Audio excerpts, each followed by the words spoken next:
Captivation. Shifters Forever Worlds. By L. Thorne. Chapter 1. Bain strained against the restraints. Iron shackles bit into his skin. His polar bear shifter senses picked up the smell of his fresh blood as it seeped from the wounds created by the shackles, oozing over the stale and crusty blood that marked his body with rust-colored random patterns. No one knew he was here. No one would help him. His father had disowned him, his uncle Braden was out of town. And the newly found family that called him an honorary member, the Romanoffs, weren't privy to the personal details of Bain's life. They'd not miss him until Sunday dinner he always attended. Even then, they'll probably think I skipped without canceling. It wasn't likely they'd wonder what happened to him. He was a grown man, kept to himself. Why would they worry or wonder if he'd disappeared? How long had he been here? He knew he was underground, somewhere in a basement, but it felt more like a dungeon. This prison, it had no windows, so he had no clue about the passage of time. Eyes closed, he pulled the shackles again, though he knew it was fruitless for they were attached to a wall behind him constructed of stone. That much he knew, for his shifter sight worked well in the dark, even without his bear. He'd seen the gray and black walls across from him and on each side. Rock walls with chains and old stains that had dripped from the bonds, pooled and dried on the concrete floor. Clearly, he was not the first to be kept prisoner here. What happened to the others? I sure as hell don't think I want whatever happened to them to happen to me. Bain spoke to his bear, begging it to return. He knew this was in vain. His bear had been pushed out of him by the witch they'd brought in when he'd first been hit with the trank that knocked him out. He'd opened his eyes to find the witch over him, and then he'd felt a hollowness as his bear was taken. He'd been here days, that much he knew. The soft sound of footsteps interrupted his thoughts. Creep as they might, he still heard the approaching feet. He remained still and kept his eyes closed. You think because your brother is dead, that your family does not have a debt? That was a new voice.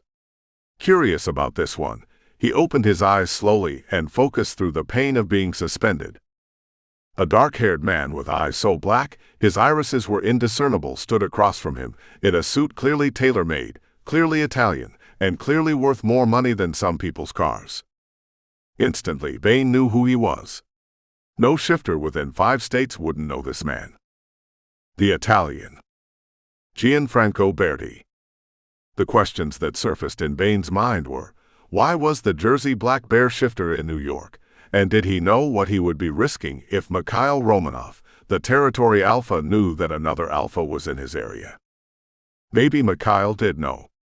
Maybe Gianfranco was here with permission, though Mikhail didn't know Gianfranco's purposes. Bain moved to open his mouth, but found he couldn't talk. His lips were chapped from dehydration, and his throat felt like sand was poured down it. Maybe the debt doesn't have to be yours. Your brother had other family members, after all. A son in Bear Canyon Valley, and a father who doesn't talk to you. The Italian paused, then paced in front of Bain.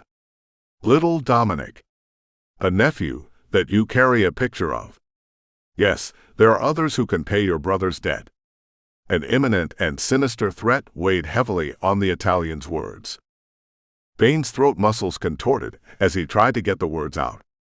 To berate the man for threatening a little boy. What's that? Is there something you have to say? Pietro. The Italian snapped his fingers with an aristocratic flair, as if beckoning a servant in ancient Rome. Our guest needs water. A roaring sound assaulted Bain's ears.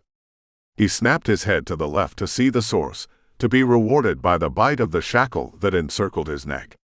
He bit back a cry that wouldn't have come out anyway, as the iron shackle sliced through his flesh.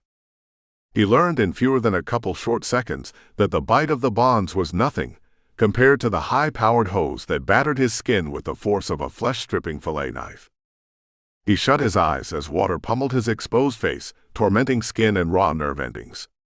The shifter manning the hose lowered its aim, traveling it down his neck, over his chest, creating a torture that outrivaled any pain Bain had ever felt before. Suddenly the water was turned off, and the room was silent. Well? Bain opened his eyes, but couldn't shake his head to clear the cascading water that half-blinded him. He wanted to rail at them for threatening a young boy and old man, but there really was only one alternative. I'll pay the blood debt. Chapter 2. Carina cleaned and put her brushes up. She was at her studio, trying to get some work done, but there was no way she could concentrate because she wasn't looking forward to the task at hand. The task of going to her grandparents' home, the lakeside cabin. It wasn't the drive that was daunting. It was what she had to do when she was there. She had to settle their paperwork at the attorney's office and begin the painful task of going through everything to sort out the things to keep and the things to let go in an estate sale. Carina had been raised by her grandparents. And though the relationship was not always the best, they had been the closest thing to parents she'd had. She studied the painting and shook her head. Another painting of Bain. It seemed she could no sooner get him out of her heart as she could her mind or her muse. Every time she took out a fresh canvas thinking she would paint something different, Bain's sky-blue eyes and chiseled jaw came to mind. And then it traveled from her mind, to her fingertips, to her brush, to the canvas. Her panther growled and hissed at her. I know. But Carina didn't know. She knew he was her fated mate. Carina was no fool. She knew fated mates did not always work out. She'd seen it herself amongst her shifter friends. It seemed one thing or another kept fated mates apart sometimes. She wondered if Bain sensed they were fated mates. Every now and then, she'd see a gleam in his eye, but who knew what that could be? Maybe mirth. When he passed her the gravy boat 2 weeks ago, a sizzle that electrified her senses had traveled between their fingertips. She glanced up to see if he was looking at her, if he'd noticed, but he was turning his gaze toward Alana, who was recounting a story to Fiona. A sadness coursed through her at the thought he was attracted to the witch Alana. Chapter 3. Bain stared at his opponent in the cage, looking every bit the warrior that Bain was not. Fighting in a cage was not who Bain was. Not at all. Never had been. He'd seen his brother Vay fight too many people, too many times, for no good reason most of the time. Bain tensed. He focused his gaze on that warrior as he walked down the aisle, approaching. Bain's bear snarled. Thankfully, whatever the witch had done to his bear had not been permanent, as he'd come back shortly after Bain was released from his captivity. Not that he could use the bear. The rules for this fight were clear. No shifting into your animal, though using your animal's strength was allowed, only in human form, however. The audience was composed of shifters and humans. The shifters knew the fighters were human and had to battle within themselves to keep their animals from coming out to fight. The humans had no idea. All they knew was that the fights were known for being particularly brutal. Bain's eyes traveled over the sea of onlookers. Their lust for the blood being shed tonight shined in their eyes. He turned his attention to his opponent. The warrior Bain was to fight was flanked by his coaches, handlers, and whoever else did this sort of thing. Bain wouldn't know, nor would he care. This cage fighting shit was not for him. He was here to meet an obligation. Bain mounted the stairs and stepped into the cage. He tuned out the MC squawking above them over the speaker, ignored the referee who checked them over, and stepped to the center when he was cleared. Before him, his opponent was larger. No easy feat, since Bain was typically the tallest and most muscular man in a room. No sooner had the bell rang than Bain found himself on the receiving end of a flurry of punches, each delivered with the force of a sledgehammer. His ribs were being pummeled. Shit. Bain returned the favor, trying to match his opponent strike for strike. For every 2 hits his opponent made, Bain landed 1. He stared at his opponent's eyes filled with a dispassionate coolness that spelled death if given the chance. Punch after punch, blow after blow, second after second, Bain tried to give as good as he got. Go Bain. A voice he recognized. Bain's head snapped to see if what he'd heard was real, and he paid a steep price. He didn't see the fist until it hit his cheek and pulled back, and then he felt it 2 more times. Glancing outside the ring had cost him dearly. Luckily, the bell rang and ended the first round. He spit his mouthpiece out. Braden. Bain wiped his face with a towel. What the hell are you doing here? I can ask you the same, nephew. The bell rang. Got to go. I'll talk to you after the match, Braden said. Nice fight. Braden smacked Bain on the back. Probably the one place he wasn't bruised and battered, thankfully. Not exactly, Bain grimaced. This is not exactly my thing. So why do it? The Italian walked by, gave Bain a look. Bain nodded, keeping the look of distaste from his face. Then he turned back to his uncle. I have a debt to repay. You know him? Bain shrugged. Sort of. Steer clear. He's trouble. Too late. Braden opened his mouth, but Bain did not feel like answering any questions. He held up his hand to stop his uncle. Next subject. How about a beer? Now you're talking.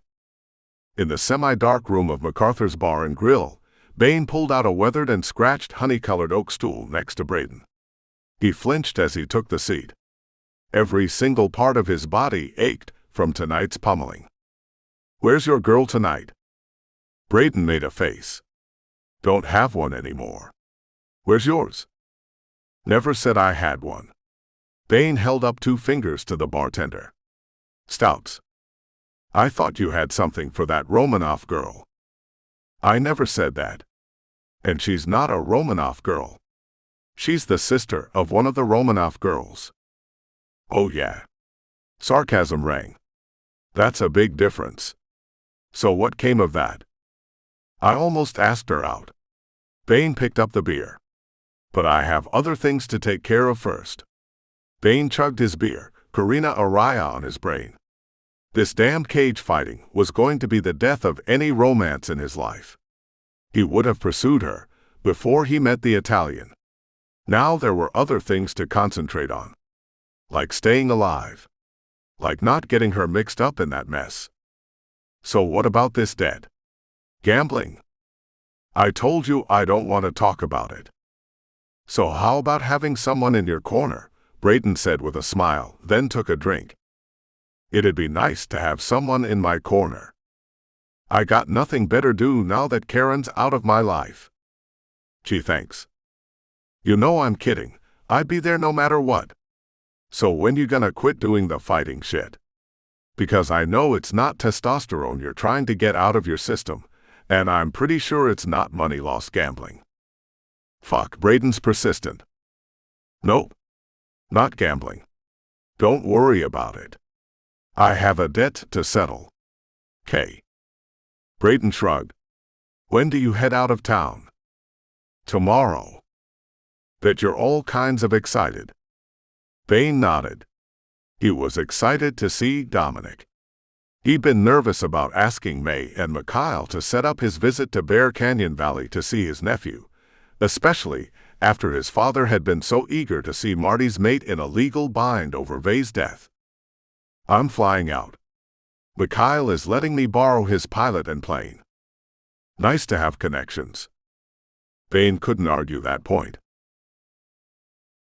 Chapter 4. The baby was not stillborn. Panther shifter Carina put the documents on the coffee table in front of her. She'd read them 3 times. And 3 times she found the same answer. Her panther roared in her head, the sound more like a cry of pain. My baby was not stillborn. Years now, she had been living a lie. This was not a lie of her own creation. This was a lie of deception. I have a daughter. Why did they lie to her? She really had a daughter. Somewhere out there in the world, Carina had a daughter. She wondered what the little girl looked like. Would she look like her? Would she have the dark eyes and dark hair that Carina, Cadence, and Lakin had? Or would she look like her father? Carina pushed that thought away. She did not want to think of her baby's father. What happened between them was not consensual.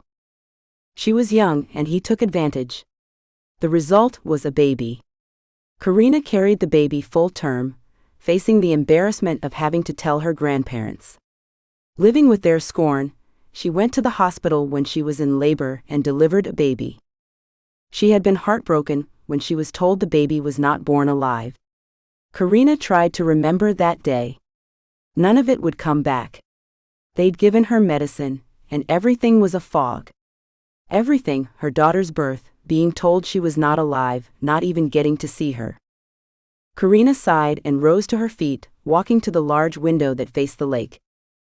She was in her grandparents' home, a cabin set high in the mountains, checking on the property, preparing it for the realtor. The beautiful greenery, so vivid and so alive, was almost a mockery, reminding her how dead she'd felt inside for so many years knowing her baby was dead. The serene home she grew up in suddenly felt like a prison. Why did her grandparents lie to her? She fought the urge to look at the documents again. She really didn't need to see them. She'd memorized the words. The image was burned into her mind. The paperwork said the baby was born alive, adopted. Carina clenched her hands into fists so tight that her nails dug into her flesh. Even that pain could not dull the agony of the betrayal. Now what? A part of her almost wanted to share this. Another part of her wanted to selfishly hold the knowledge close to her heart. She couldn't tell Lakin. This wasn't the sort of thing discussed on the phone. Lakin and Malachi were in South America on another of their missions. Carina wasn't as close to Lakin anyway. She was much closer to Cadence. And yet, as close as she was to her, Carina wanted to keep this secret. She wanted to absorb the entirety of knowing that somewhere in the world she had a daughter. I wonder what they named her. I wonder what she's like. Maybe she didn't have to wonder. Maybe she could find out. She knew it would be a struggle to keep from wanting to have her daughter with her, but if she were in a happy home, maybe Carina could simply live with that. Maybe she should talk to someone. Get this off her chest. She wondered who she could talk to. Carina jumped when her cell phone vibrated in her back pocket. She looked at the screen. Miriam Romanoff. A frown came to her face. Miriam, why didn't she think of her? She'd be the perfect one to talk to. The wife of Mikhail, Miriam Romanoff. Of course. Carina had witnessed firsthand what an amazing woman Miriam was, as well as an amazing almost mother-in-law to Carina's sisters. Maybe I should talk to her about this. Miriam had practically adopted Carina, called her an honorary family member. Carina thought of the other person Miriam called the same. Bain Kozlov. She fought the sensations that flowed through her at the thought of Bain. Ever since she saw that hunky polar bear shifter with a wide chest and clear blue eyes, Carina had been in a bucket load of trouble. She tried to convince her Panther to relax. When Bain walked into a room, her Panther would become restless, growling and snarling, pacing Carina's mind. No matter how much Carina insisted, her Panther persisted. Bain. Bain, who always appeared for Sunday dinners at Miriam and Mikhail's with bruises on his face and scrapes on his knuckles. Bain, whose smile appeared immediately, lighting up a room. Bain, who made her pulse race, her nerve-ending sizzle and her stomach knot. Carina found herself missing the mountain of a polar bear shifter. Bain didn't attend dinner last Sunday because he was in Bear Canyon Valley visiting his nephew Dominic. Oh yes, Bain's presence had been missed at the dinner table with the Romanoffs. Everyone but Carina had commented on how much he livened up the atmosphere. Carina kept her observations to herself. She knew her non-poker face would give her away. The phone rang again, jarring her from her thoughts of Bain. She swiped to answer the phone. Are you still out of town? Miriam asked. I'm coming back this afternoon. What is it? Something's wrong, isn't it? How the hell did she know? No. Yes. Well? Carina didn't know what to say. I learned something. You're coming to dinner tonight. Miriam did not even pose that as a question. No, I'll see you as soon as you get into town. We won't eat until you get here. Her tone brooked no argument. Chapter 5. In Bear Canyon Valley, in the comfort of May's spacious home, Bain looked out the panoramic view before him. The relaxing mountains behind the valley, the sleepy town Bear Canyon Valley shifters lived in. He breathed out a sigh of contentment. This was the epitome of a place to grow up. An ideal place to raise a child. Specifically, a shifter child among other shifters in a town that would protect that child. It was a good place for his brother's son, Dominic. The aroma of May's cooking was a delight to Bain's senses. Then again, he was a bachelor, and the thing usually on his senses was take-out pizza. And beer, couldn't forget the beer. Smells good, May. He eyed the pot. Looks like you have enough to feed an army, though. May, curvy and voluptuous, her dark hair pulled back, looked up from the pot and paused her stirring. Didn't I mention that Tanner and Teague are coming over? Bain's eyes narrowed. Sure didn't. May looked a little sheepish, her cheeks a little bit pinker, probably with chagrin. They eat a lot. She turned back to her cooking. Bain noticed she was avoiding the topic, that topic being Tanner and Teague Navarro. Specifically Tanner, who stood before the Shifter Supreme Court, accused of killing Bain's brother Vay. Accused but not convicted. Bain had no hard feelings about the matter. He had no false illusions about what his brother was or what his brother had done, at least when they'd been together in New York. He did wonder what transpired here in Bear Canyon Valley. And then it dawned on him, that's why May looked embarrassed. She did have a reputation for matchmaking, and though this wasn't a romantic matchmaking, Bain sensed she was hoping to smooth the waters between the Navarro brothers and himself. Bain had heard that May had a run-in with Vay too. May, I hate to bring up an uncomfortable topic. Her gaze rose again. She put the spoon on a ceramic holder on the stovetop, took a paper towel, and blotted tiny dots of perspiration from her forehead. She approached him at the table, then he rose to pull out a chair for her. What topic is it that concerns you? Well, I guess I heard you had a run-in with my brother. Her eyes flashed an indigo color. The blue hue flared, then subsided. He knew what that was. Her elemental, coming to the surface. May nodded. You heard correctly. I suppose first, I want to apologize for that, and then do you mind telling me about it? A look of sadness crossed May's face. We don't have to. Now Bain felt bad for bringing it up. Although the sadness had left May's face, the smile she gave him still carried a tinge of melancholy. One day, when I was in the forest here in Bear Canyon Valley, I came across a polar bear. I guess I wasn't really paying attention for him to catch me off guard like that. I'll be honest with you, his roar scared the heck out of me. Bain nodded. He was used to his brother's scare tactics. I was afraid he was going to kill me. My elemental was not going to stand by and watch that. I didn't want her to hurt him. I asked him to shift so we could speak. But it looked like he was more into playing intimidation games. The blue swirl flared in her eyes again. He felt bad for putting her through this, knowing the pain was bringing her elemental forward, knowing her elemental might even try to protect her from the pain of her emotions. We can drop it. Again, he tried to veer away from the topic to minimize her discomfort. No. You need to know. He shifted while he was behind a tree, because he came out as a man. Your brother was a very large man. Very scary. That long blonde hair of his, those dark blue eyes, he looked like Thor of Norwegian lore. Bain knew. We got that a lot. Bain didn't so much anymore, not since he cut his hair. He said his name was Vay and asked mine. He said he was looking for someone like him. I knew somehow, instinctively perhaps, that he was looking for another polar bear shifter. And the only one I knew was little Dominic. It didn't take me long to realize little Dominic favored him. And Vay kept coming closer and closer. She tucked a stray curl back.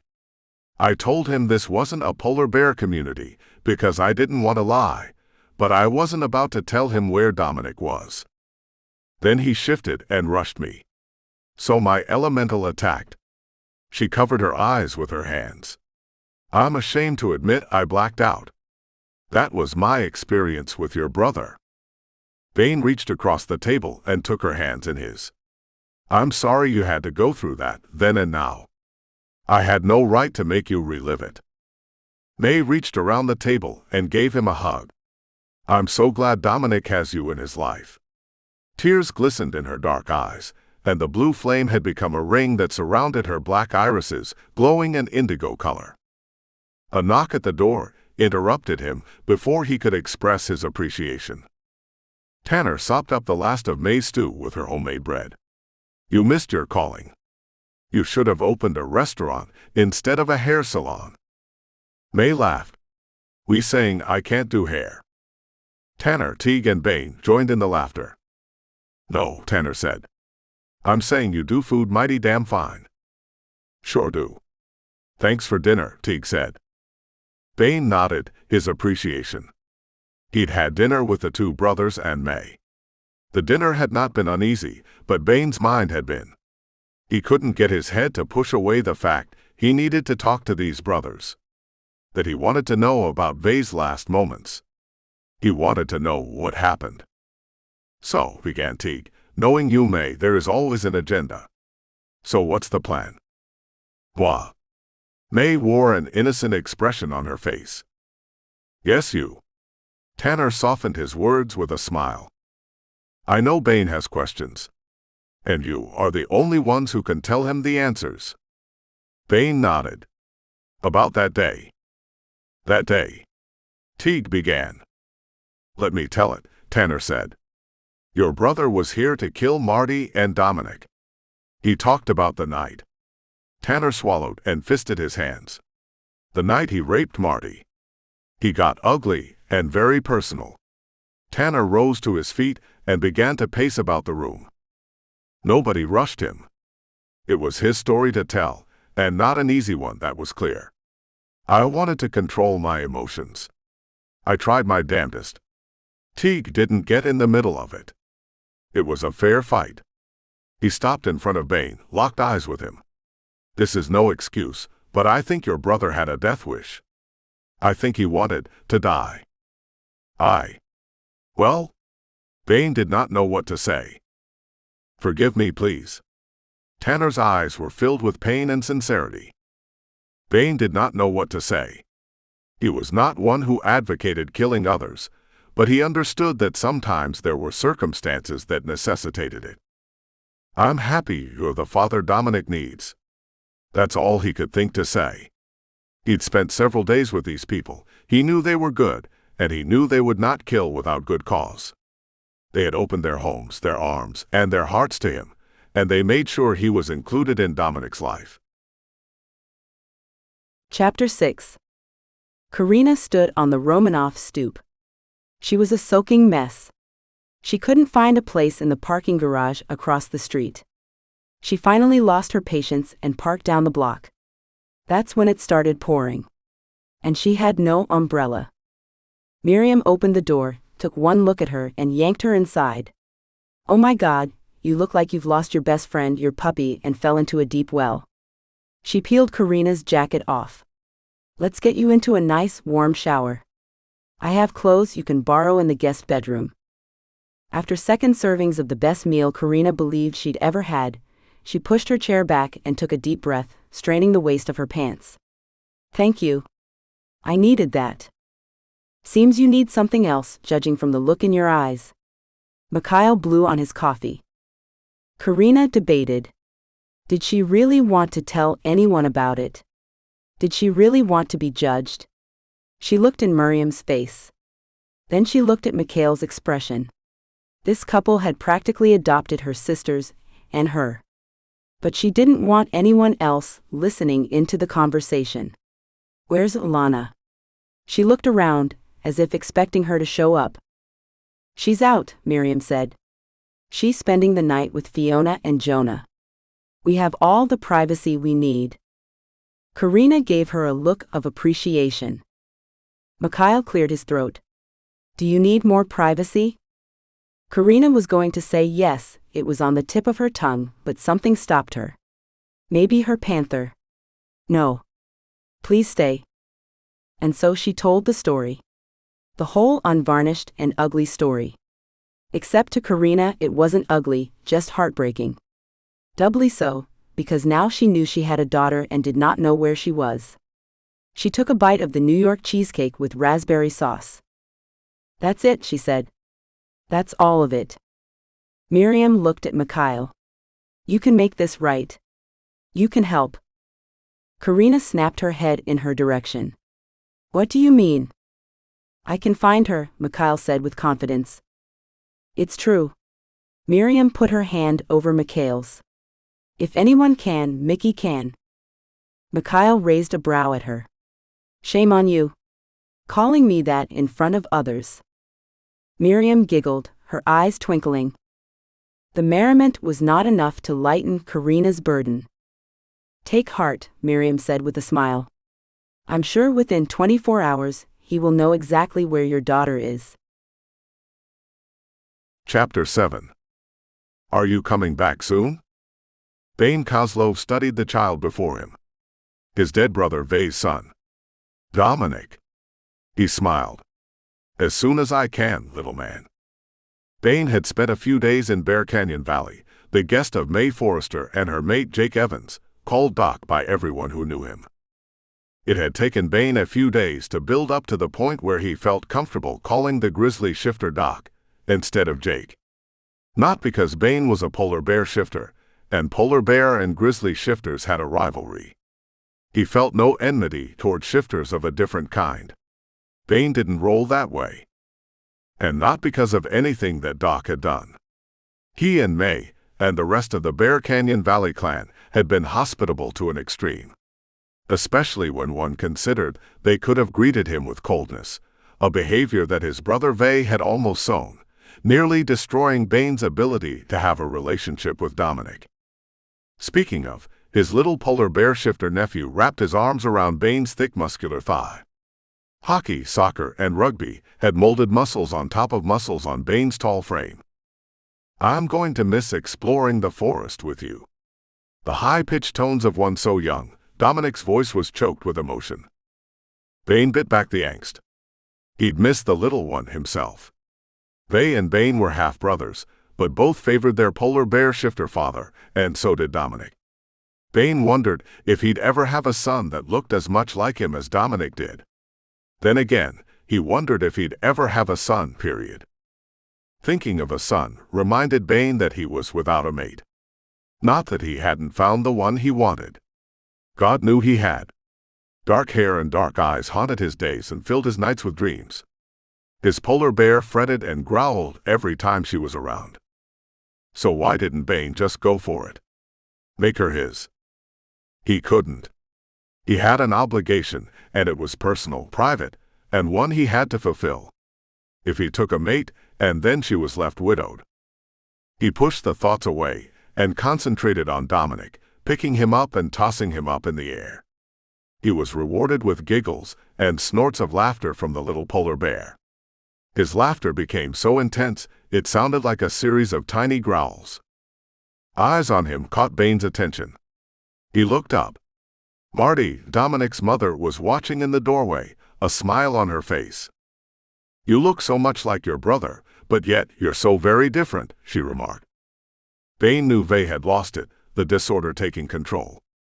He'd raped Marty, a human, then left her pregnant with Dominic. Then he'd come to the valley and wreaked havoc, trying to commit shiftercide. It had put the locals in a bad place, and they'd had to kill Vay. Bain mourned his brother, but he wore no rose-colored glasses when it came to his brother's issues. Hell, he couldn't afford to wear those glasses. He was still paying his brother's debt. It was the reason he had to leave Bear Canyon Valley prematurely. He had a commitment. Are you sure you can't stay longer? Marty asked. Come on, Uncle Bain. Dominic tugged at his sleeve. Stay. Stay. Wish I could. I have a meeting. With a butcher of shifters. Not if I have my way. Definitely not if he had his way. Bain intended to be victorious. A few more matches and he'd have won out his brother's debt. and his father would never be the wiser. So far, Bain had been able to keep his brother's secret after the sharks began to circle the Kozlov family, seeking their pound of flesh. Bain had kept them from his father, not wanting his father's health to take another blow because of Vay's past. Cantankerous old bastard of a polar bear shifter that his father was, he was still his father. And it was Bain's job to protect his father. And Dominic. The circling sharks would threaten both of them if Bain didn't comply. And comply he did. He paid his brother's blood debt in flesh. And blood. Regularly. Chapter 8. Sunday. Time for the Romanoff weekly family dinner, though Carina had been here a few days ago, following Miriam's demand that she come to dinner. Carina walked up the steps leading to the Romanoff home and rang the doorbell. She heard Cadence's voice and then Isaac's deep laughter. Sure enough, the door opened, revealing her sister and her mate, and next to them Miriam and Mikhail. Behind them Jonah and Fiona's cousin Alana huddled close, talking in quiet tones. They looked up when Carina walked in and waved. While hugging her sister Cade, Carina looked at Miriam and Mikhail with a question in her eyes. Did they have an answer? Mikhail gave her a soft shake of the head. Crestfallen, Carina turned away so none would see the tears springing to her eyes. Miriam took her hand, pulled her toward the cheese and cracker platter. He's making progress. Take heart. He just doesn't want to give you false hopes. Thank you, Carina whispered and slipped into the great room. She let the small talk float around her, but couldn't concentrate on it. Sleepless and aimless. A surge of sensations coursed through her body. Energy made her nerve endings tingle. Bain Kozlov was here. Carina knew this, even though she was sleep-deprived, and had been since she found out about her daughter 3 days ago. Carina knew Bain was in the Romanoff home, as sure as she knew her name. Her Panther let Carina know the moment he'd entered the building. Her snarling, not the kind of snarling that yielded a warning, but more like the type that heralded emotions. And then his scent hit her again, before she'd even seen him. The scent infiltrated her senses, pulling at her desires. Bain was her mate, her fated mate. But she was not ready to deal with that right now. A week ago, she'd considered it. That was before she knew she had a daughter. She had to find her. She needed her daughter.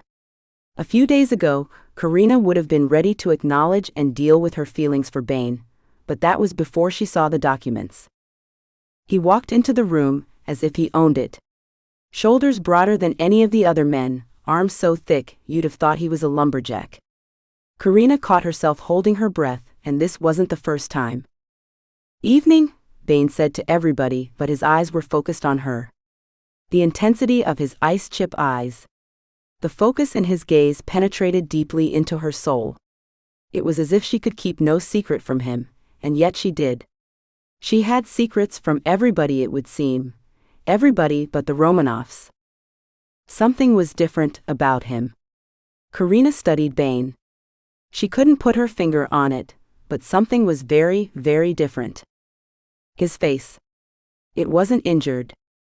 There had never been a time when she hadn't seen him with some sort of bruise on his face or scrapings on his knuckles. He'd always said he got them from playing rugby or hockey on the weekends. There was something about the look in his eyes that made her doubt, but since no one else would call him out on it, she figured it was none of her business. And now more than ever, she understood the need for privacy. The meal was a quick affair, and Carina couldn't have told anyone what she ate or what the dinner conversation was about. She was in her own world, her mind distracted by thoughts of her daughter and the investigation Mikhail said he was doing on the matter. She drifted out to the balcony and was overlooking the quiet street behind the Romanoff home. The rest of the family was inside enjoying dessert. She'd had to come outside to decompress. It was no easy task to keep this a secret from her sister. Cadence gave her curious looks all night. It was clear Cadence could tell something was up. Carina deliberated, telling her sister. Back and forth the debate raged in her mind over confiding her secret to Cade. Would Cadence judge her for getting pregnant? Would she criticize her for carrying the baby full term? Would she chastise her for not remembering that day, for not insisting on a funeral? God, I was only 17. True, she should forgive herself. Maybe one day, if I can be sure she is okay. I never took you to be one for self-flagellation. Carina whirled around. Her hand flew over her mouth. She hadn't realized she'd not simply thought her words but also spoke them. Her cheeks flamed with the heat of embarrassment as she ran through the words to figure out if she'd given anything away. You snuck up on me. Sorry. Bain shoved his hands in his pockets. I didn't realize I was speaking out loud. Wow. She really was tired. Now she was talking out loud. And she wasn't even noticing when she was being snuck up on. Carina reprimanded her Panther for not warning her that someone was approaching. Her Panther snarled back, reminding Carina that she did not consider Bain someone she had to warn against. You seem to have a lot on your mind. You seem to be missing something, she responded. Bain frowned. What did I miss? It's not that you missed something. It's that you are missing something. Your bruises. I was out of town. No rugby in Bear Canyon Valley. He rolled his shoulders, and probably didn't realize that he was showcasing how broad they were. I call bull on that. Carina crossed her arms over her chest. I don't believe the rugby thing. There's more to the story you're not saying. Bain laughed. He laughed so loud, it seemed like it was coming from deep within his chest. Maybe even what would be called a belly laugh. It was contagious, bringing a smile to Carina's lips. What's so funny? You have one sister who lost a leg to a landmine, another who was a cat burglar, and you want to speak of my bruises and say there's more to the story? More laughter. She snapped her head in his direction. How do you know Cade was a cat burglar? Honorary family member. Miriam made me one. Or did you forget? As if I could forget anything that involves this man. Plus, he pointed to his ears, that whole extraordinary shifter hearing. Not to mention, we haven't heard what story you may be harboring. Considering your sisters, I'd imagine it's a good one. No story here. I'm fairly normal and boring. I didn't put my life on the line in Africa, and I never broke into people's mansions to steal money for charity. See, the thing is, that's what your family considers the norm. She saw his point. And knowing what she knew, she couldn't argue. She had her own secrets. Secret even from her sisters. Sisters she didn't grow up with. Lakin went to one set of grandparents. Carina to another. Cadence went to Uncle Ramon, their father's brother. She shrugged, trying to keep that innocent look on her face. Chapter 9. New Year's Eve. That was when he fell in love with her. He even knew the moment. It was that precise second the clock flipped to the new year, and they all stood on the balcony at the Romanoffs watching the fireworks in New York City. Carina's eyes had reflected all the different hues cast off the dark and sparkling sky. Her olive skin glowed, her lips slightly parted as she enjoyed the wonder of the display. She caught his eye, and they'd held gazes. At the same time she put his and his bear's heart on lockdown. Bain had thought over the upcoming weeks to talk to her, but he'd been dealing with his father's illness and insistence that Bain was disowned. Then he'd found out about the blood debt. And everything had changed except for his feelings. It was hard as hell for Bain to have her here, near him. So close, and yet unable to touch her, unable to take things to the next level. Would she want that? Seeing her week after week, and not making her his, this was hard as hell. But he had to wrap up this blood debt before he thought of bringing anyone into his life. The Italians they had mixed with meant business. They'd already threatened Bain's father, and they'd even found out about Dominic, somehow. They told Bain they knew he had a nephew in Bear Canyon Valley. And that was before he'd visited. When they dared to mention Dominic's name, Bain had seen red. And he'd capitulated. He'd fulfill Vay's obligation. He'd take his spot until the debt was complete. Then he'd walk away. After that, he'd see if Carina would have him. He thought she'd had a reaction to him. His super-sensitive shifter senses had picked up her scent, noted the pheromones her panther was giving off. But was it only her panther? Or was Carina reacting to him? She was a difficult one to read. His phone vibrated in his pocket. The alarm that he had to get to the arena. At least he'd had a few moments with her. Chapter 10. After saying her goodbyes and hugging the Romanoffs with promises from Miriam and Mikhail to contact her if they had any word, Carina decided she would walk home instead of taking a cab. It wasn't that far, and she needed to clear her head. She'd barely gone 2 blocks before she noticed a familiar form in front of her. She knew that silhouette. Bain. He didn't normally go home this way. She'd noticed he usually walked the other direction. Hey, wait a minute. Didn't she see his car parked on the street as she was leaving the Romanoffs? I'm sure I did. I'm positive. Then why was he walking? And in this direction? Maybe she was seeing things because she was tired. Or maybe it was because she was upset about not knowing what happened to her daughter. Whatever it was, Carina decided she would follow him. 2 blocks later, Bain turned off and headed toward a set of abandoned warehouses. If I weren't the Panther shifter, I'd be worried. A block further and she noticed a line of cars parked along the street. And then she noticed those cars were there because the parking lot halfway down the block was full. Bain was out of sight, but she knew he had to have gone in the warehouse where a line of people waited to get in. What else could Carina do, other than get in line to find out what they were doing? The line extended halfway down the block. Carina eavesdropped on conversations while waiting to get in, hoping the others would divulge what was going on. My money's on the Russian, said a tall brunette in front of her. The guy next to her said, You're crazy.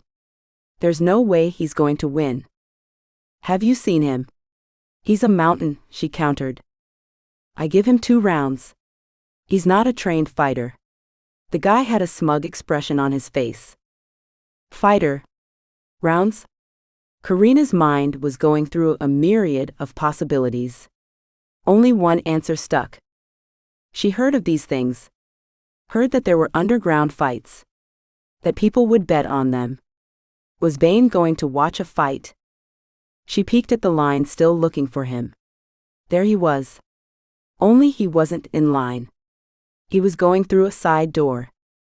Was that the VIP entrance? Carina surveyed the long line before her with dismay. She would never be up to finding Bain in the warehouse if she didn't get in now. But that would mean letting him know she followed him. Can't do that. And so she waited, and 20 minutes later she was at the front door in front of the bouncer. And my God, was he huge. The bouncer looked her up and down. Tickets. Shit. Now what? I lost my ticket. She tried to give him her saddest look, hoping for some pity. And my boyfriend's fighting tonight. Oh yeah? I know the fighters. Which one? Double shit. Now what? She looked at him, kept looking without saying a word. Started to fumble in her purse, hoping to deflect that question. I know it's here. Aha. He definitely didn't believe her. She was so screwed. His name? I'll go look in the car. Carina took off, practically at a trot, not having another word to say to him. She did not need Bain busting her. She made her way to the back of the warehouse, looking for a window to peek into. No luck. The damned place was milling with people. People everywhere. Carina kept walking past that warehouse and past the next one. An idea was forming in her head. A very good idea. As soon as she turned the corner, she called on her Panther to shift. With an agony that was unprecedented, because Carina did not shift often, and the more rarely one shifted, the more painful the process was each and every time. Like a muscle that needed stretching. Creaking and bones crunching and the stretching of sinew heralded the widening of her skull in the thickening of her bones as she dropped to all fours, luxurious fur appearing to cover her body. In her full panther form, she leapt onto the roof of a railroad box, the kind trains carry cargo in. From there she leapt to the warehouse roof, landing softly on her paws. She traversed the rooftops until she came to the warehouse Bain had entered. Carina padded about the roof, going from skylight to skylight to determine which would have the best view of the happenings within. Finally, the third one yielded a view of the ring. She shifted into her human form, as the silhouette of a panther was more likely to attract attention than a human body. She also said a silent prayer, because if she had to shift again, she would be in trouble. There would be no way she could shift that quickly. She would need plenty of time for her panther to recuperate before morphing again. Chapter 11. Bain couldn't get his mind on the fight. It was as if he was on autopilot. All he could think about was Carina and the tormented look in her eyes. Something was up with her. He didn't want to pry, though. He did in his own subtle way. But she brushed him off, joking about her family. He even tried to ask Mikhail after Carina had left. Mikhail just shrugged. So Bain had left and decided to walk to the warehouse to clear his head. Lot of good that did him. His emotions were just as muddled as they were when he left the Romanoffs. He took a back way, hoping not to run into anyone he knew or be spotted going to the warehouse. The last thing he needed was questions. He'd walk the New York streets, not paying attention to anyone, not noticing anything. He'd slipped in the side door and went to change. He pulled his necessaries from the locker and stripped down. "You ready, champ?" Bain turned to face his uncle. His mother's half-brother was closer to Bain's age, with just a year and a half separating them. Braden. Bain realized he said his name almost as a sigh of relief. "Glad you could make it." "I haven't missed one since I found out." Braden frowned. "Though, I still wish you'd let me settle this for you. This is not your debt. This is Vay's debt. This debt belongs to my father's side of the family, not my mother's. Family is family, Bain." Bain shook his head. He was not going to rehash this argument. They'd been down this road before. Just because Braden could hire someone to take the fighting off Bain's plate to pay the debt, that didn't make it right. Vay had put them here. Bain would take them out of this mess, even if it killed him. No. Not exactly. Not in every case. You're as hard-headed as your father is.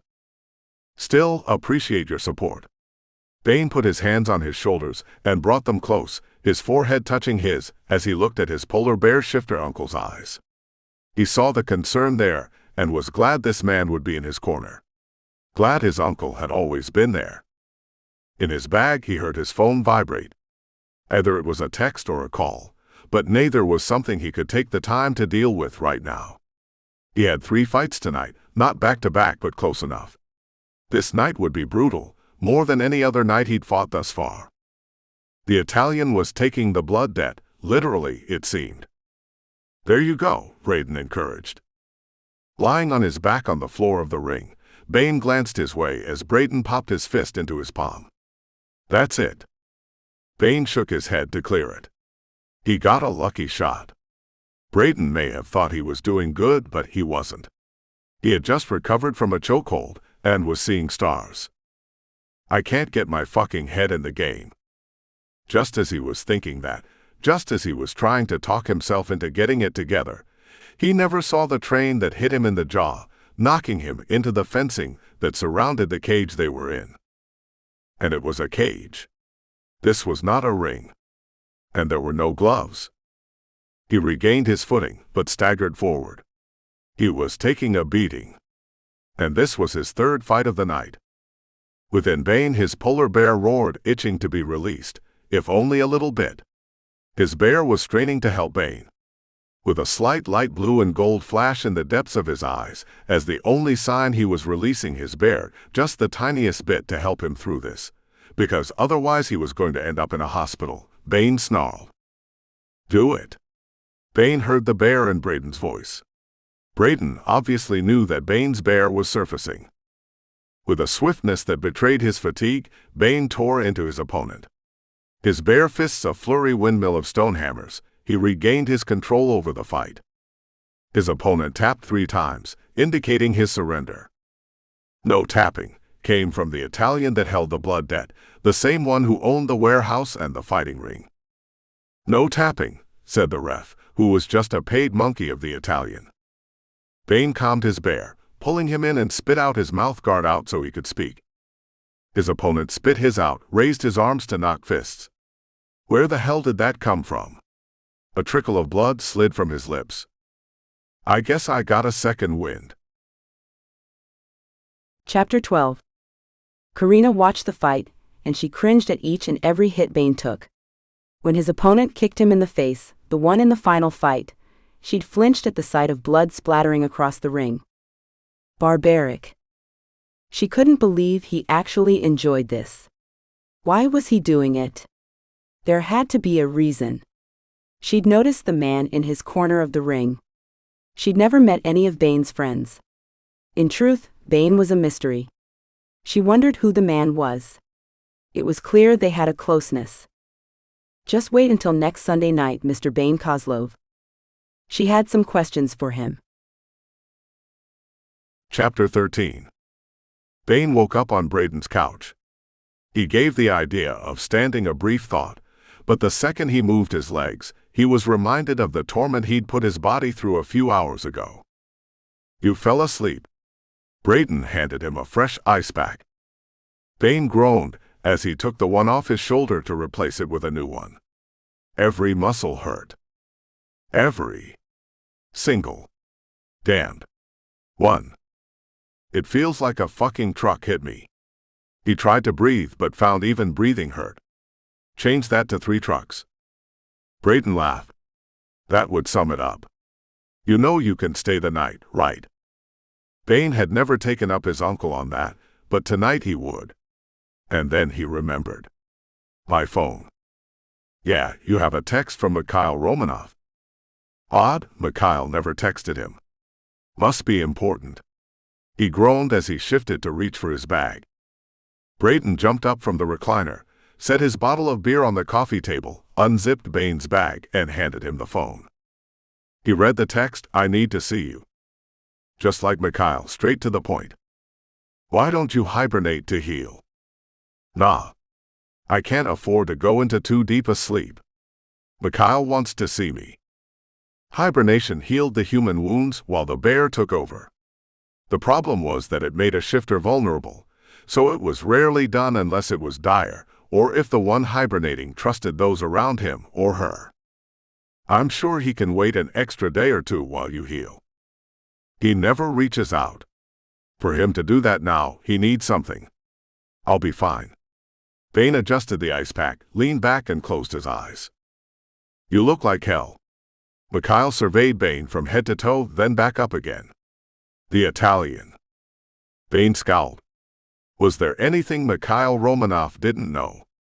Who told you? Only Braden could have, but he didn't think he would. In fact, Bain would stake his life on knowing Braden wouldn't betray his secrets. I have an organization full of people who deal in the information business. So you spied on me.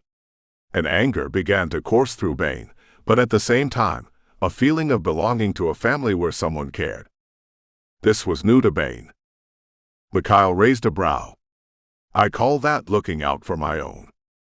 And let's don't forget this is my territory. His tone was haughty, and Bain got the message. Yes, the Italian. I need your help. I'll want you to accompany Carina on an errand. What errand? Mikhail picked up a file, leafed through the papers. I need your services for the week. I think that should be enough time. What services? The ones that get you all bruised up. You're doing security, right? Bain did not want to lie, so he said nothing. So you will help me for the next week. Bain tilted his head, considering the timeline.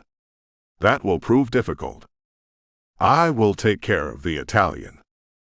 This is my debt to pay, Bain said. There was nothing he wanted more than to help Carina and spend time with her. This is my territory. The way Mikhail rolled his R's made Bain look up. The older polar bear shifter's eyes gleamed with a silver fire in their depths. This was a sure sign his bear was surfacing. I have not taken care of your debt. As much as I would like to, and as much as Miriam would like me to, because she is very disturbed by your bruises and contusions. I believe in each man's right to create his own destiny. I have merely asked for an extension. A smile that belonged on a shark appeared on Mikhail's face. Don't worry, I asked nicely. Bain found himself happy that he would not ever be Mikhail's enemy. You know, you don't have to pay your brother's blood debt. Bain shrugged. You're too honorable. Another shrug. Maybe I am. Chapter 14. You're sure? Mikhail Romanoff had a file in his hands. How in the world did he have answers already? Mikhail had summoned her early that morning with a phone call, telling her he had heard back from his sources. Carina fought to keep her fingers from shaking. She was standing in his study with Miriam next to her.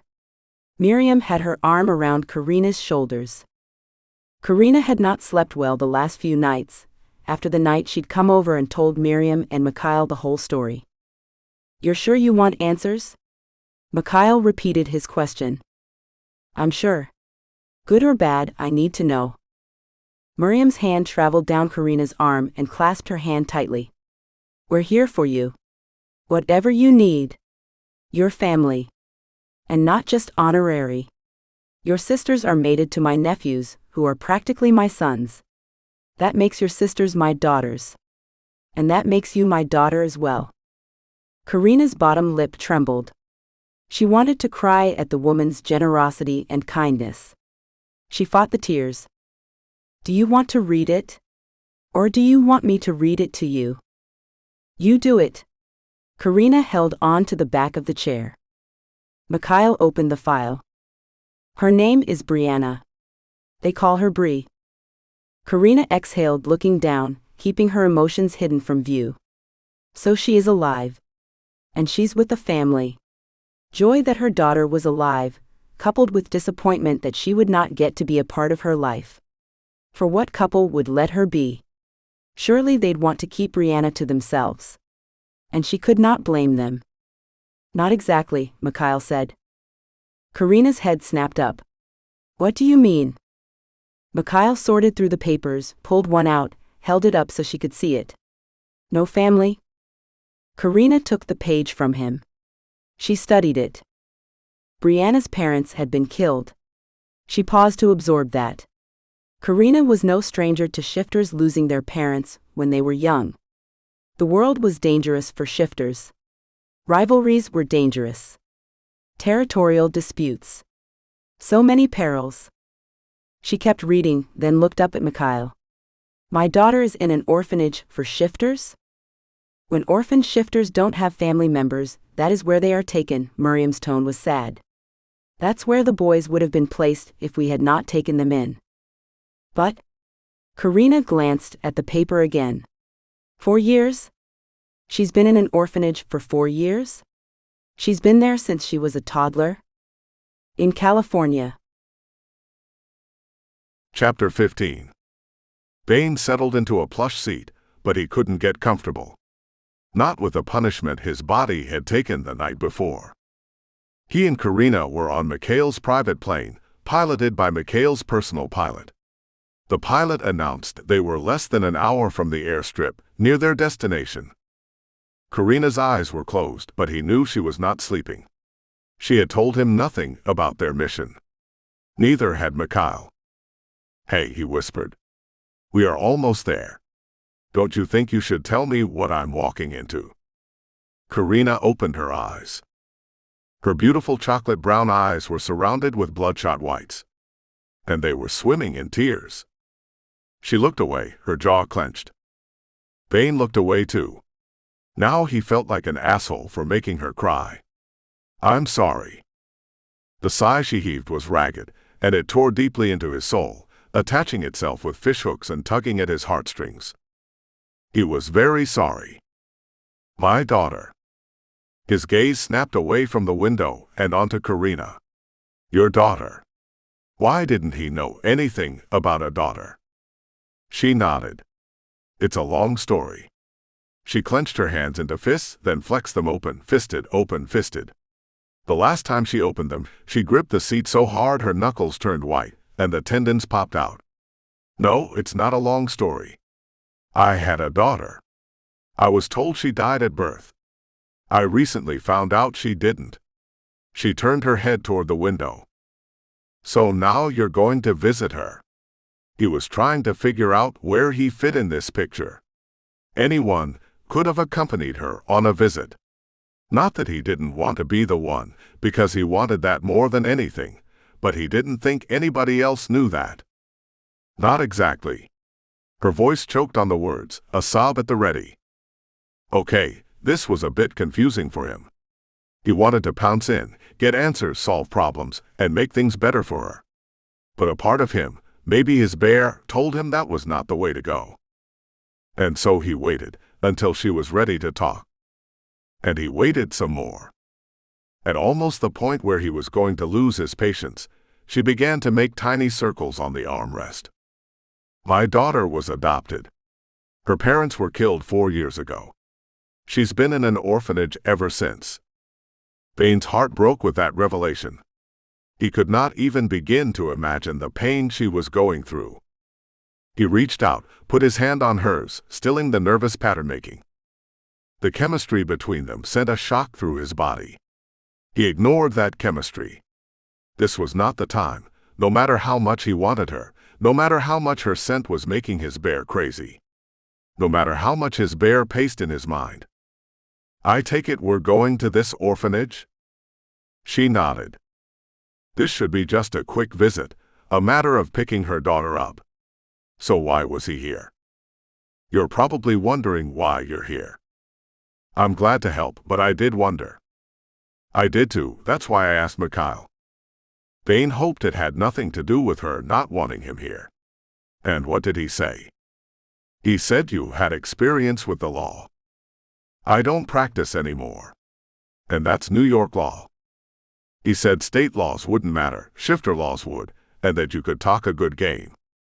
Bain wondered how Mikhail would have this kind of information, but he only wondered for a second. He was the Romanoff Alpha, after all. Bain shifted the leased Hummer. He glanced at the GPS, they were on track. Be there in 5. He glanced at Carina.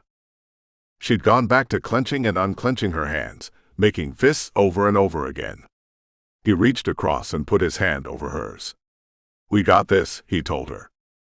I'm so scared. What if? I deal with what is, not what if.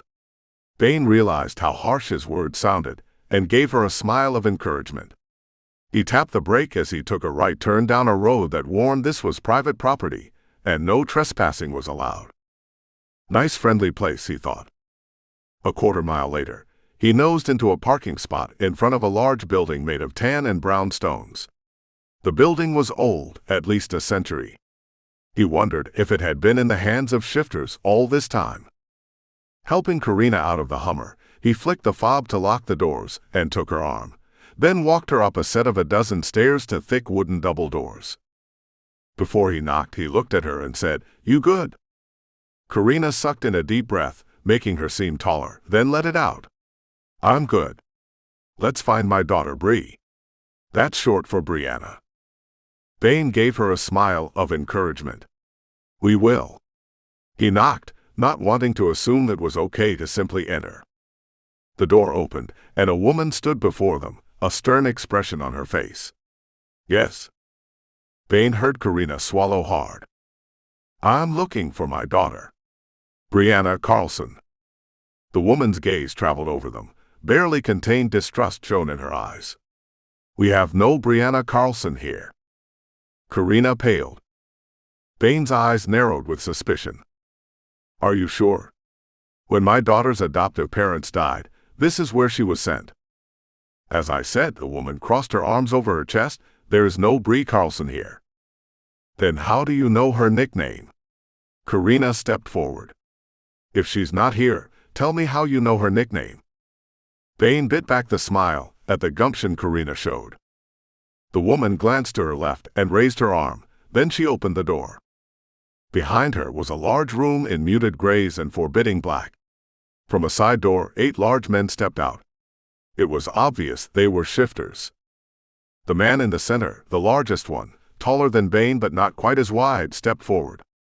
"Is there a problem?" His hand was resting on his side, and from the lump that Bain could see, figured there was a weapon there. "Trespassers." The woman's lips formed a thin line. "I'll have to ask you to leave," the same man said. He took another step closer to Bain and Carina, and the other 7 men locked into step with him. "We're going," Carina said. "But you will hear from me again." She took Bain's hand and tugged. Bain found a rage he never felt before, certainly never this strong, building within him. He found himself wanting to kill these men for denying Carina access to her daughter. In the Hummer, Bain managed to control his bears and his own rage enough to pull out his cell phone. He wanted answers. "What are you doing?" Carina asked. "I'm calling May. She might know what the hell this orphanage is about." "I'm going to call Mikhail," Carina said. "He never mentioned what this place was. Maybe he doesn't know." Bain touched the screen to end the call with May and turned to Carina, who had just hung up with Mikhail. "May's looking into it. She said she's going to call Mikhail." Mikhail said give him 20 minutes, then knock on the door again. He studied the building before them. "I've never seen an orphanage look so damned unfriendly in my life." "You have a lot of experience with orphanages?" Before he could answer, Carina's phone buzzed, indicating a text. She picked it up and flicked at the screen. Mikhail said, "Go in. They're expecting us." Before Bain and Carina could even knock, the woman opened the door and handed them a folded piece of paper. "Tell him I cooperated." She slammed the door shut before they could even tell her thank you or ask a single question. Oregon. Carina wadded the paper after she put the address into the GPS. She threw it to the floorboard. "We'll be there in a few short hours." Bain could only imagine what it must be like for her, sitting on pins and needles, unable to find her child. Carina's phone buzzed another text. After looking at the screen, she said, "Mikhail said someone will be meeting us there." Chapter 16. Carina stared at the scene before them. If she thought the orphanage was forbidding, it had nothing on this place. The deeply forested woods of Oregon, vividly green with promise, were marred with the presence of a razor-wire fence that forbade visitors. She and Bain took the Hummer around the perimeter of the fence, looking for any type of entrance. That was when they saw the vehicles. Several SUVs, all parked outside a gate. In front of the vehicles were an assortment of men and shifters. Carina gasped. "What the shit?" Bain studied the individuals before them. "They're friendlies," he said. "How do you know?" "That's Doc." He pulled the Hummer next to the oversized SUVs. He helped Carina out of the vehicle. "Hey, Doc." His friend stepped forward. "May and Mikhail sent us. They figured you would need some backup. If the reception we got at the orphanage was any indication, we will. And what the hell is up with all this razor wire?" "You don't want to know."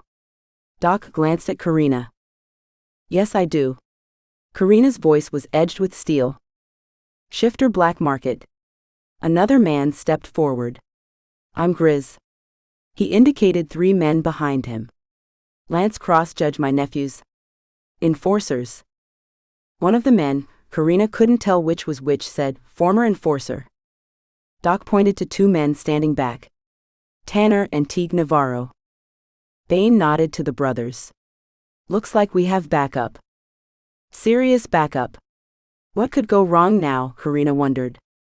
Hopefully nothing with this amount of help. Plan? Bain looked at Griz. "Bolt cutters, unless anyone has a better suggestion." The men agreed it sounded good to them. "Let's move the vehicles away from their entrance.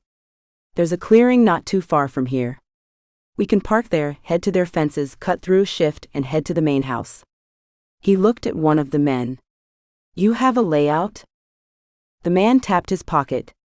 Again, Carina was unsure if it was Cross, Lance, or Judge. Then he said, it's on my phone. The layout of the land and the building. Griz shook his head. Technology. Back in my day. At that, all three of his nephews chuckled. One of them said, we've heard all about your day. He smiled as he said it. Griz laughed with his nephews. Ciara's with us. It doesn't hurt to have your own intuitive. He waved toward one of the vehicles. Out from the middle SUV stepped a woman, dressed in a long white dress that reached her ankles. Her hair was white blonde and her eyes light. She made her way toward the assembled group. Carina studied the exotic beauty. She'd heard of intuitives.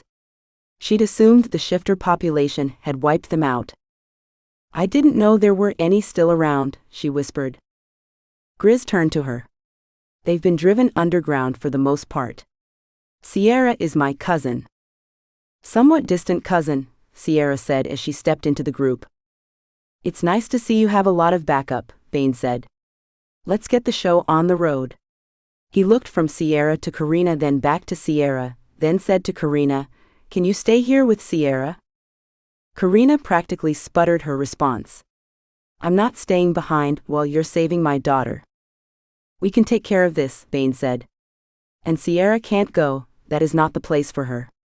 She's not equipped for battle. She's here to help in other ways. So I'm babysitting while you fight my battle? Your battle is mine. It is ours. All of ours, Bain said, but his eyes said so much more. Carina shook her head vehemently. I'm not staying behind. Let one of the grizzlies stay. Who do you think can do more damage? You or one of the grizzlies? She ground her teeth. Did he have to get all logical on her? Fine. Go. A silver flash in the depths of his light eyes was the only prelude to what happened next. Bain took her by the arms with a swiftness that only a shifter could, and pulled her hard against his chest. His head lowered, then his lips latched to hers, holding her captive while he claimed her mouth. His tongue mastered her tongue, dancing that primeval dance while within her body Carina's nerve endings buzzed. Her panther took advantage of Carina's surprise and desire by taking control. Carina's arms rose as if of their own volition and wrapped around his neck. She nipped at his bottom lip, the sweet blood it released was heady and addictive. She tasted the desire in his blood, while scenting how much he needed her in the musk that emanated from his pores. It was so very mutual. The adrenaline of the situation heightened her emotions for this polar bear shifter. Her panther seized command of the kiss, making her moan into his mouth. He pulled back, his polar bear clearly barely at bay, and locked eyes with her. Her head and heart still reeling, she looked up at him. What was that for? In case. He didn't have to say anything else. She knew what the in case meant, in case he didn't come back. I'll bring Brianna back. She's usually called Bri. Her words were still breathless from their kiss. He nodded. Bri? Carina noticed the other shifters and Ciara had turned away, giving them the privacy they needed, but still her cheeks flamed at their display. Seconds later, all the men had shifted into their bears, except Griz, who would shift after using the bolt cutters. And all were grizzlies except Bain with his white polar bear fur. As large as the grizzlies were, Bain still towered over them. Carina had no idea if polar bears were supposed to be larger than grizzlies, but his massive size was daunting to say the least. She looked at Ciara. I'm not. I can't stay behind. I didn't think you could. Not for a second. But I shouldn't leave you alone, if one of their shifters should come along while you're unguarded. Carina shuddered to think what could happen to the woman with eyes so light blue, they were almost as slivers of a clear blue day. If a shifter were to attack her. Damn. I can't leave her alone. Ciara made the decision for her. Let's go. She took off in the same direction the men had gone. Carina smiled at her boldness and followed. They'll kill us for not listening, she murmured. As if they thought we'd sit idle for a single second. Ciara laughed. They don't know shifter mothers if they think that. True, Carina had never intended to keep to her agreement to stay behind. Carina and Ciara followed the men, using Carina's shifter senses to scent their path. They stayed far behind the men so they would not be heard or sensed.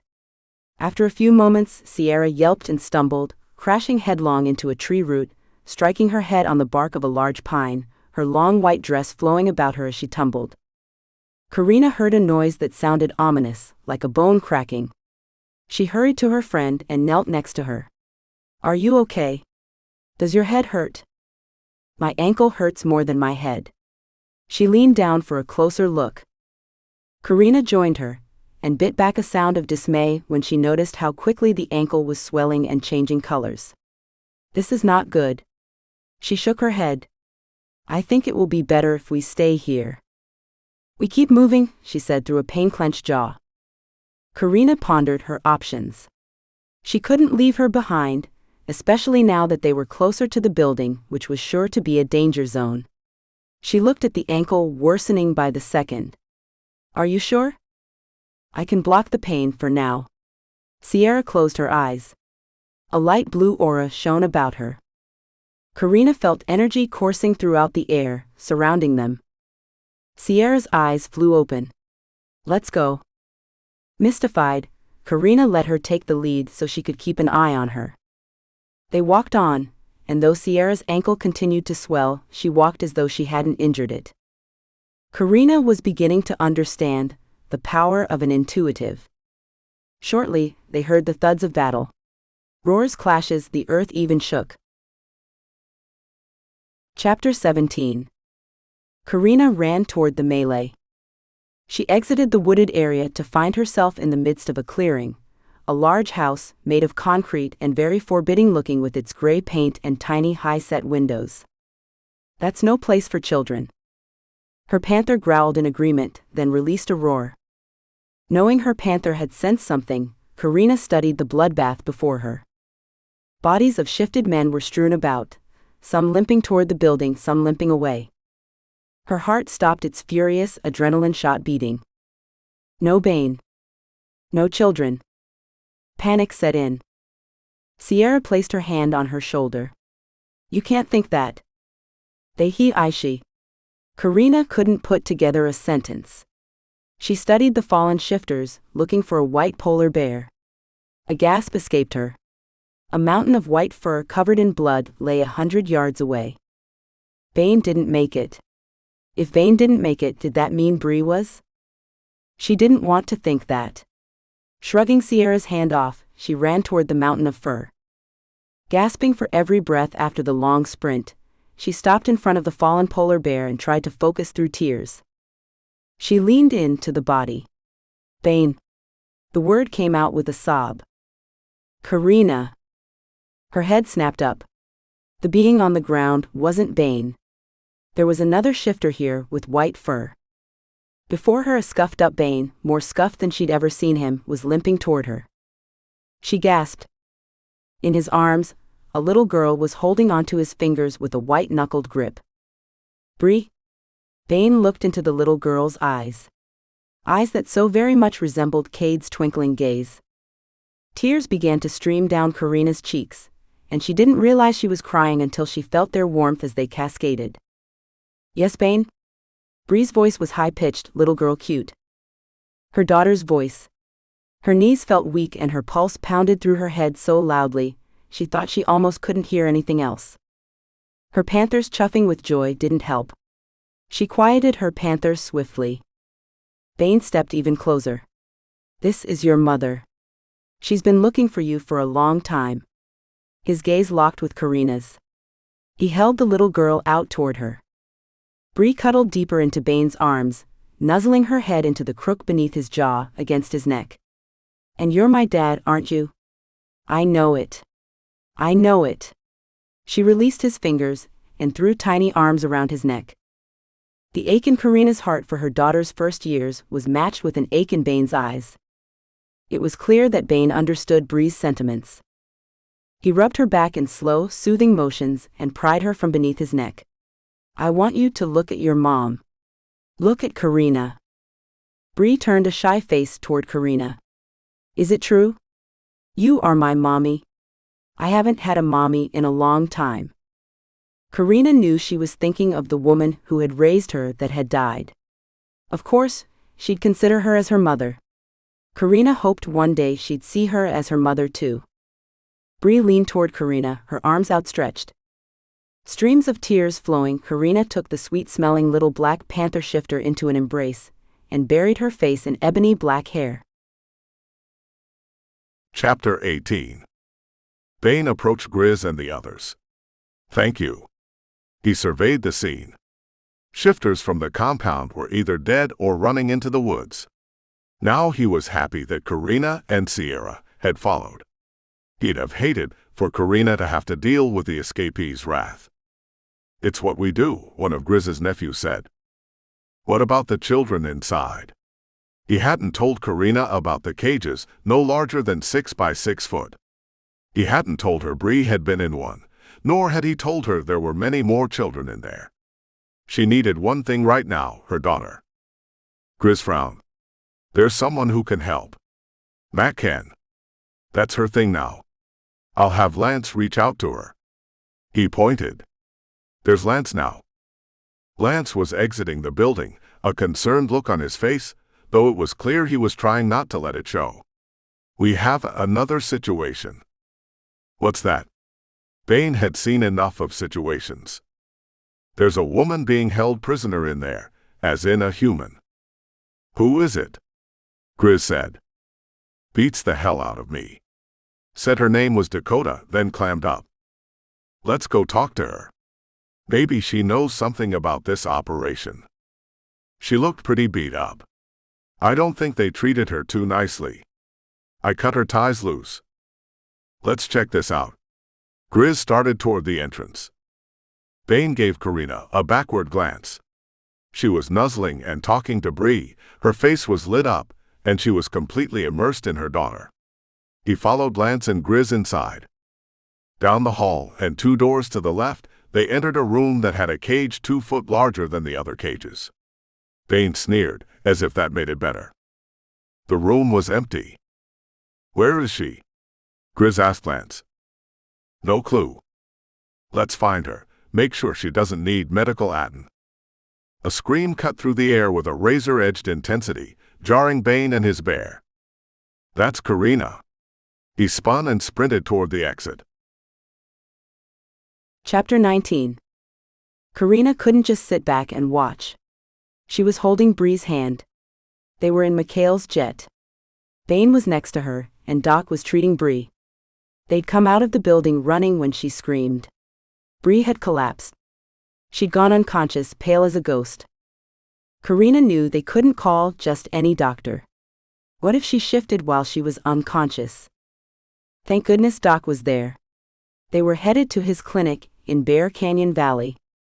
Carina couldn't stop the tears streaming down her face. She had finally found her daughter, and now this. Doc put the stethoscope down and turned to Carina. Bain took her hand, squeezing it. Seems it's probably malnourishment and dehydration. I'll run some tests when we get to the clinic, but I'm pretty sure that's what's going on. That and stress. It probably has been an ordeal for her. Who are those people? Doc shrugged, shook his head. Not sure. We'll talk to Mikhail and May when we get back. Then he noticed Carina's frown. After we take care of this little one. He placed his hand on Bree's forehead, smoothed dark curly hair away from her face. The things shifters do to their own kind. Shameful. Bain, Carina, and the still unconscious Bree were at Doc's clinic not far from May's house in one of the private rooms. Bain's sensitive shifter hearing picked up the sound of a phone vibrating. Doc reached into his pocket, pulled it out, and swiped across the screen. He turned away from Bain and Carina and stepped back from the bed so as not to disturb Bree. We're here. He listened quietly, not saying anything for a few seconds, then said, Mac will check into it. Another pause. The Italian? Who the? He looked at Bain, then looked away. Yeah. No. Aha. Got it. Bye. He turned to face them. Mac is going to check on the kids at the compound. Griz wants her there. She's in shifter relocations, has records, could be of assistance. Griz also said that some shit's going down. I need to get a hold of Grant and Mikhail. Bain stepped toward Doc. What's that about? Nothing. Just making the arrangements and getting directions. And what does the Italian have to do with the directions? Look, Bain. I'm not supposed to discuss this with you. Bain didn't need a degree in rocket science to figure out the Italian was involved with this somehow. And whatever nefarious plans they had. Fury encompassed him with the thought that something could have happened to Carina's daughter. He looked at little Bree and thought of how she called him daddy and wrapped her arms around his neck to keep her safe. He thought of how now Carina had her daughter, and she needed to raise her, and there was no way he would disrupt Carina and Bree's relationship by being a third wheel. He thought of the idea that now he'd never have his mate. And he'd never have children of his own with her. It was the honorable thing to do. He knew he couldn't think straight, he was so angry. He knew his bear was reacting to the emotions and the adrenaline of their earlier battle. The fury grew stronger. And with it came a plan. Chapter 20. Carina watched 1,000 emotions fly over Bain's face. She'd seen his exchange with Doc, but didn't have a clue what was going on. A storm was brewing on Bain's face, and she didn't like the sight of it. He stared at Bree as if he were memorizing her features, then looked at Carina. But when he'd seen her gaze locked on his face, he looked away, then slipped out of the room, closing the door softly. Carina glanced at Doc. Keep an eye on Bree. I'll be right back. Doc nodded. Where are you going? Carina asked Bain. He turned to face her. They need my help. She studied his face. What wasn't he telling her? She grabbed his arm, felt the muscles tighten beneath her fingers while the undercurrent of their chemistry made her nerve-ending buzz.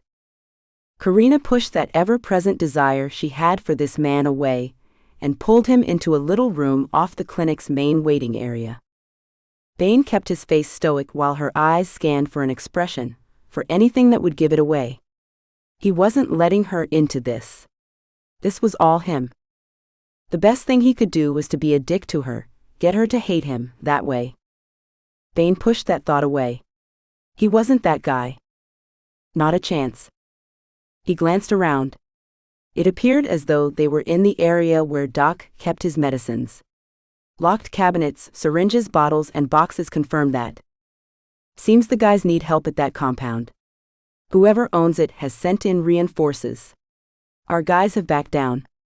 They need backup. He felt like shit for lying. And you think you should be the one that goes? She grabbed his arm again. The jolt that ran through him when her skin touched his was electrifying. This is not your battle. Anything that involves the Italian has become my battle. It's the right thing to do. He wasn't going to tell her that the right thing to do, as he saw it, was to take the Italian out of this formula completely. Once and for all. It was one thing to run an underground shifter fighting ring. It was another to run it unethically and force others to fight. But it was a whole new breed of creature when he held shifter children captive for some sort of black market collaborations. I don't see how you putting your life on the line is going to do any good. He studied the boxes on the shelves to keep from answering. That's when he saw a name he recognized. He didn't know how to pronounce that scientific name, but by damn he knew what it was. Anti-trank. Expensive and difficult to come by. And Doc had some. Bain. Carina pulled his arm, taking his attention off the medicine. I ask you a question. Bain studied her face, but found he could not pull his gaze from her full lips. Carina. Her name was ripped from his soul, his heart, and his bear. That was all he could say. Her lips flattened into a line of disapproval, her eyes narrowed. What happened next blew Bain away. She pushed him backward until his back hit the wall. Carina grabbed his collar with both hands and pulled his face close to hers. Answer me, damn it. Bain groaned, buried his hands in her hair, and pulled her face close to his. Jackhammers erupted in his stomach as his bear expressed his yearning. He captured her mouth, holding her lips captive, his tongue slipping in, searching for hers. What the hell? He shouldn't be doing this. But he didn't want to slow down. He couldn't stop. Their tongues danced that dance, their hearts racing, their pulses matching beat for beat. He couldn't help what was happening to his body. His cock responded as eagerly as his bear, as eagerly as his heart. He lowered his hands to the curb of her back and pulled her against his body. Her eyes grew wide as she felt the desire he was barely able to control. Bain heard a roar and realized immediately it was not his bear. Her panther had decided to take control, and Carina's arms rose, her fingers sifting through his hair, her nails scoring his scalp as she latched onto his mouth. She pushed her body against his, soft curves melding into hard muscle. The kiss lasted an eternity, and at the same time it was too short. As she pulled back from him, her breathing came out in spurts. Does that convince you to stay? Forever. And then some. Damn it. But he had a job to do first. It convinces me to come back. She shoved at his chest. Damn you, you'll risk your life for this, won't you? Carina. I have to do this. She wasn't there to hear the last word. She'd stormed out of the room. Though Bain knew he really had nothing to come back to. Not really, not anymore, because Carina needed to be there for Bree. She didn't need to have him distracting her from raising that sweet little angel. But one thing was for damn sure, no one needed the Italian screwing up their lives. All his life, Bain felt as if he never measured up, never truly understood his purpose for being. He was certain now he had a purpose, and it was more than that. It was a calling. He had to protect the ones that couldn't protect themselves. His chest swelled with the realization that he could be proud of himself. This was one time when he would be able to look back on something he did, and know it mattered, for more than just one person and for more than just one day. He exhaled a deep breath. If I'm around to look back on it, that is. The grim notion that he could die didn't escape him. But the calling to do this mission outweighed it. Chapter 21. Mikhail's plane landed, waking Bain. Before he'd left, he'd kissed Bree on the forehead, and she'd nuzzled him. Her eyelids fluttered but did not open. He thought of how she'd called him Daddy earlier. Her actions, her innocence had led to Bain's decision. It had sealed the plan in his mind, as permanently as hot iron branded cattle. He hadn't given Carina the details she wanted in the end. Not even that kiss could convince him to do that. If anything, that kiss convinced him he had to persevere. If he died, at least he'd be doing something. Just one damn thing to make up for the shit the Kozlov family seemed to always get mixed up in. It seemed Bain's legacy would keep the Kozlov family captive forever. Unless I can do something about it. And he aimed to. At the clinic, he'd called Braden and asked him to keep their conversation private and tell him one thing. Where was the Italian at the moment? And then he'd boarded Mikhail's plane and headed east. When the jet landed at LaGuardia, and he'd flipped his phone off airplane mode, he found a text from Braden. The text read, "Here are places you'll find the Italian." It listed 3 addresses in Jersey. His home, his office, and his private club. Bain frowned. Private club. Realization dawned. It was his own club. And that's where he'd been held captive underground, shackled to that wall. Bain rubbed his wrists and neck where the shackles had been. His scars from that ordeal had healed, barely noticeable, but they still burned whenever he thought of that time. He shook the pilot's hand as he got off the plane. "Tell Mikhail I first said thank you for everything." Then another thought occurred to him. He turned back to the pilot. "One more thing." Bain swallowed back the ashes that seemed to have sprouted in his mouth. "Tell him to take care of Carina and Bree for me." Chapter 22. Bain had spent most of the day searching for the Italian. He wasn't at his office or at his home, so finally, as it had begun to get dark outside, he made his way toward the Italian's private club. He parked the rental 2 blocks away and stayed in the shadows until he could see the Italian's main clubhouse building. Staking himself outside, he watched the perimeter. There was no activity. No one came and no one went. A scent assaulted his senses, one he recognized. One he never wanted to smell again. The same scent he had smelled when he was kept captive. Deep within Bain, his polar bear roared with fury, sending adrenaline shooting through his veins. Bain realized this was the Italian's secret lair. I wonder what other secrets he has here. He glanced around looking for a security system, but found none. How arrogant. This was the place he was held captive, after all, and no one was the wiser for it. Bain was certain this location held many other secrets, and a drive to uncover them and bring them into the open added fuel to his cause. The large building was made of stone and had to be at least 100 years old. He approached the immaculately manicured lawn, allowing hedges and topiaries to serve as cover. One by one he tried the windows, and he got lucky. He raised the frame with a stealth that would have made Carina's cat burglar sister proud, then hoisted his body inside. His shifter vision made light unnecessary. He studied the room he'd entered. A library, mahogany shelves stacked with books and more books. The scent of stale cigar smoke from an age long past would have gone unnoticed to a human sense of smell, but sat heavy on the air for a shifter. A thick plush oriental rug lay in the center of the room, flanked by a desk and 2 leather chairs a dark brown color. He didn't think this room held any secrets, so he opened the door to the hallway. Room to room he searched the entire floor, finding nothing, until he came upon a final locked door. Bain was not going to let a lock deter him. Confident he was alone, and unconcerned if the Italian would ever find out, he popped the lock with a flick of his wrist. He opened the door, and was immediately assaulted by the scent. This was the place. Hate burned within him. He held his breath and took a step down the stone stairway. Step after step, he held his breath until he could no more, and then breathed shallowly. He smelled the blood. His blood. And others. He smelled the stones. The same stones had rubbed against his body, leaving it raw. And then he saw them. The shackles. The room was subdivided by walls, and each wall had shackles. This place was a torture chamber. It was a shifter brig. A door caught his attention at the far end, and then he heard a sound that pulled him closer to it. I didn't expect to see you down here so soon. Bain spun around. The Italian. Surrounded by 4 shifters. One of them with a tranq pistol.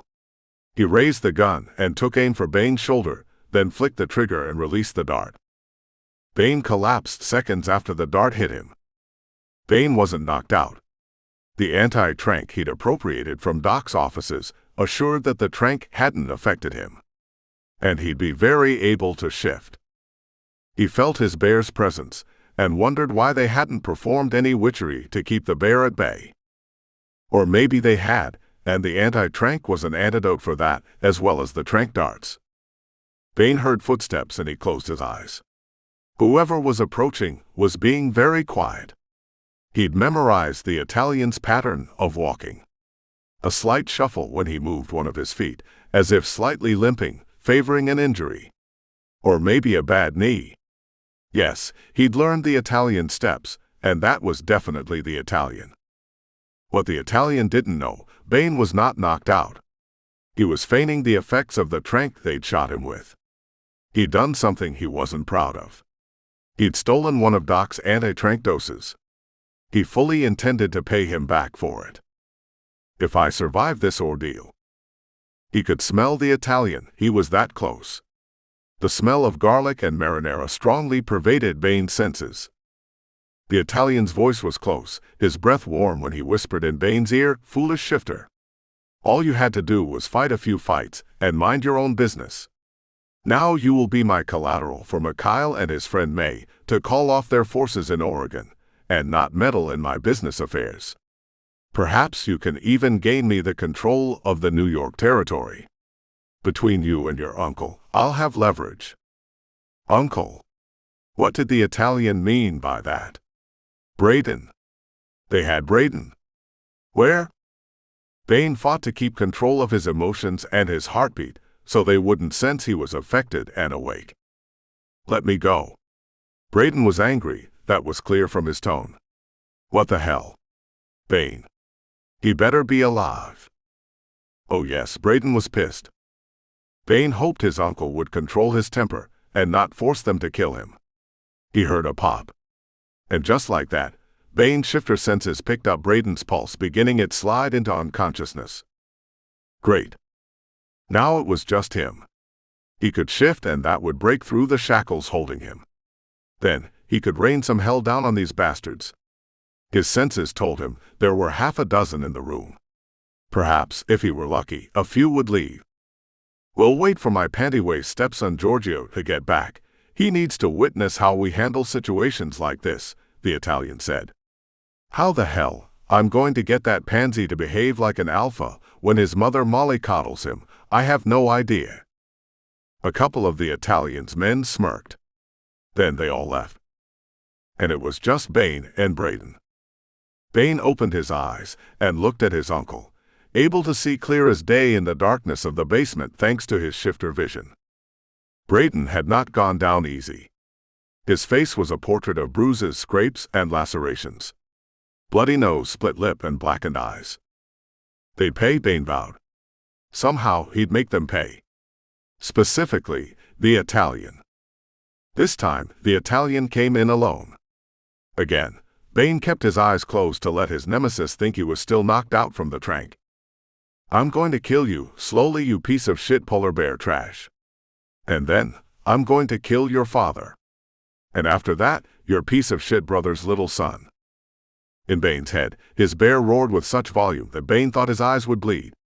The Italian's words had almost pushed him to the point of shifting and killing the bastard. The only thing that stopped him was the sound of another voice. Bain paused. He harnessed his pulse, reined in his heartbeat, and listened for the voice again, for it was one he had not heard yet. Instead, the Italian spoke, Giorgio, get your ass in here.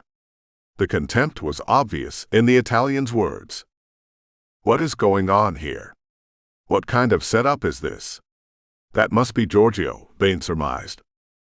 Giorgio continued, you're tormenting shifters? If the shifter council found out. You worry too much. You're here to learn. The Italian's voice seemed to be moving away from Bain. We'll start with this one. Bain freaked on the inside. They were going to kill Braden first. Hell no. He couldn't have that. He flexed his fists slowly, feeling the sheer power of his polar bear as he began to gather himself, preparing for that moment when Bain would call on him. Bain took a deep breath. Now. And now it was.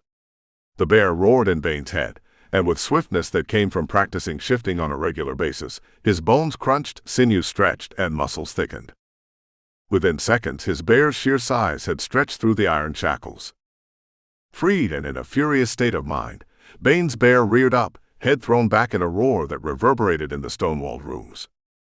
With a mighty roar, Bain launched himself at the Italian as he was shifting into his black bear. Bain didn't give a shit if it was more fair to wait until he'd fully shifted. This bastard didn't care about fairness when he put little shifter kids on the black market. That thought drove his bear's fury to new height.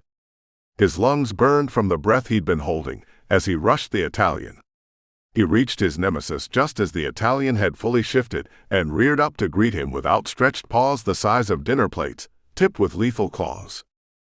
Bain aimed for the Italian's throat, wanting nothing more than to slice into his jugular and let his lifeblood ebb. The Italian backed up, swiveled, and ducked under Bain's reach, while at the same time raising his razor-tipped claws, yielding a swipe that sliced into Bain's thigh. Nearby, Giorgio was yelling something Bain didn't understand. Bain's bear roared as their blood flowed down their leg. The large vein barely missed. The Italian snarled in response and leapt toward Bain with an adeptness that belied his age and girth. His claws sank into Bain's thick fur, shredding the flesh on Bain's back. Bain shook him off, and the other shifter landed on the ground with a thud, making the foundation shake from the impact. The Italian's black bear rose, a wicked glint in his yellow eyes, saliva dripping from his long canines. Another snarl caused Bain to snap his head to the side. Giorgio had shifted into a leopard. So he could talk with Giorgio's leopard. Bain pushed for a sync, a communication link where shifters could converse silently in their minds while in animal form. Giorgio accepted the sync. "Stay out of this," Bain warned Giorgio.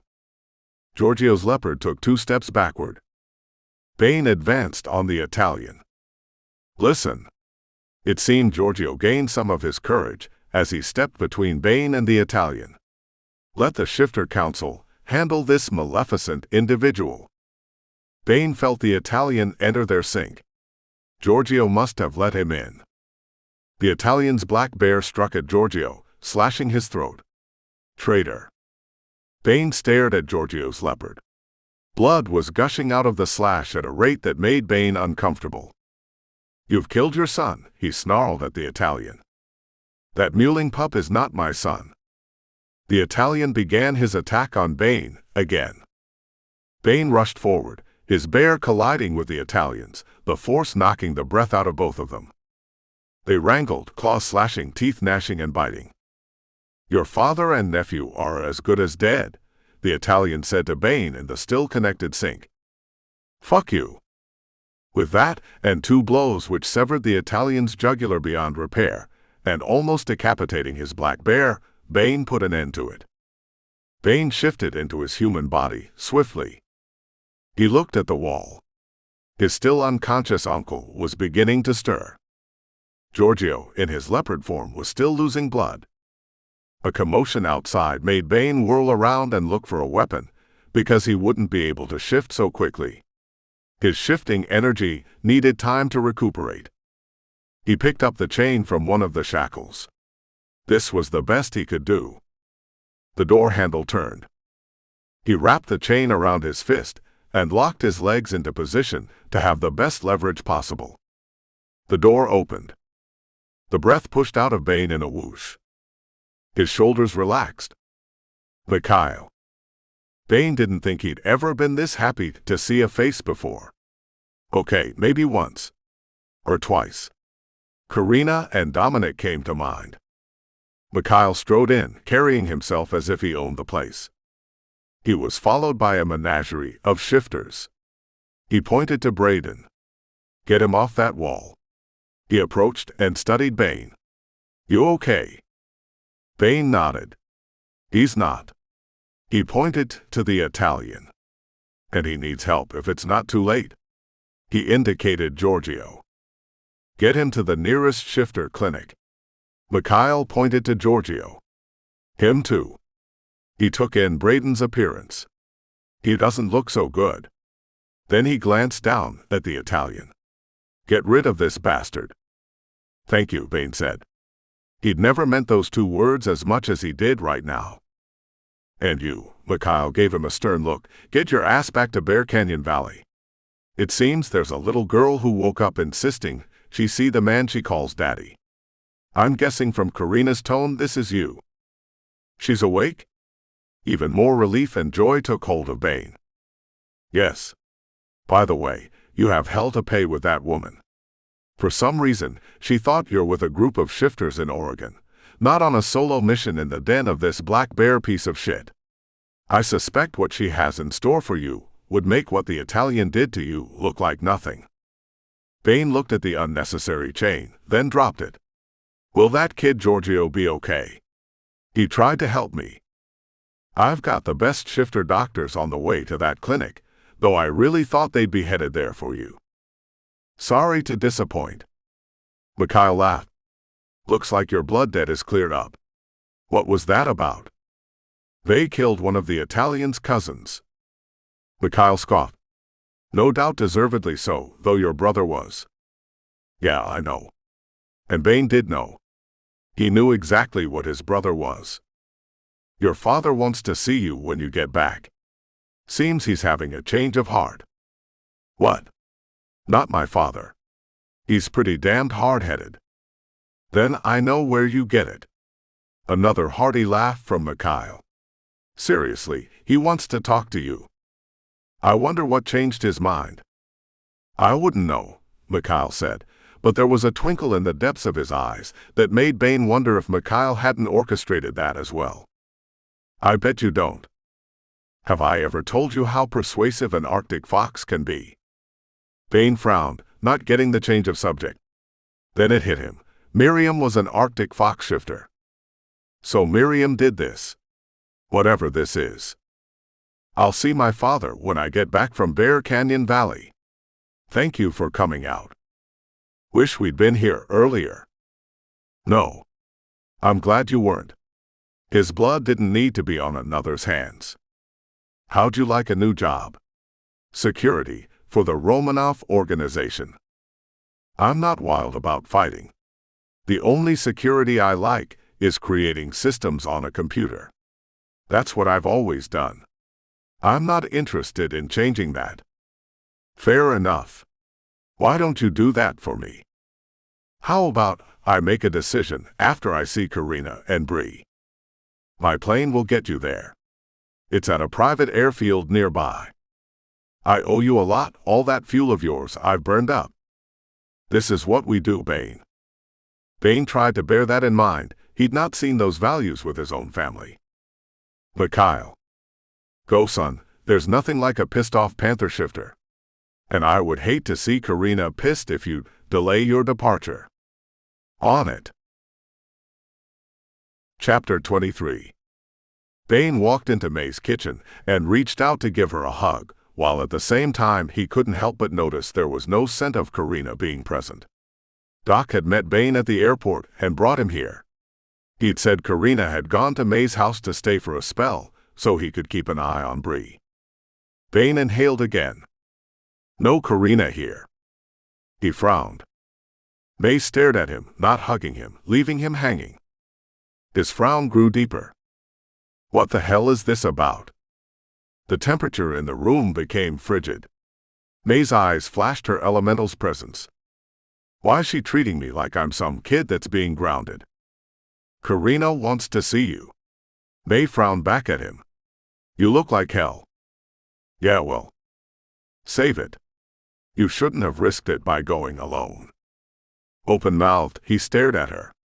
So she, or maybe they, were pissed at him for going to Jersey. Where is Carina? Where's Bree? Carina is waiting for you at Joe's cabin. Bree is with Marty and Tanner, having a play date with Dominic. Joe's cabin? He'd been to Joe's cabin the last time he'd visited. Joe had kept his cabin, though he and his mate Ciara spent most of their time in a larger home, now that Ciara was expecting. Doc tossed him the keys. Take mine. Bain snatched them midair, his eagerness to see her and his shifter skills making his actions a blur. In front of Joe's cabin, tucked away on the mountainside, not easily found unless you'd been shown the way, Bain pulled to a stop and set the parking brake. There were no other cars in the driveway. Was Doc mistaken? He almost pulled away when his bear roared. The bear sensed something. Another presence. He stepped out of the vehicle and closed the door. He approached the cabin slowly, his radar always on guard.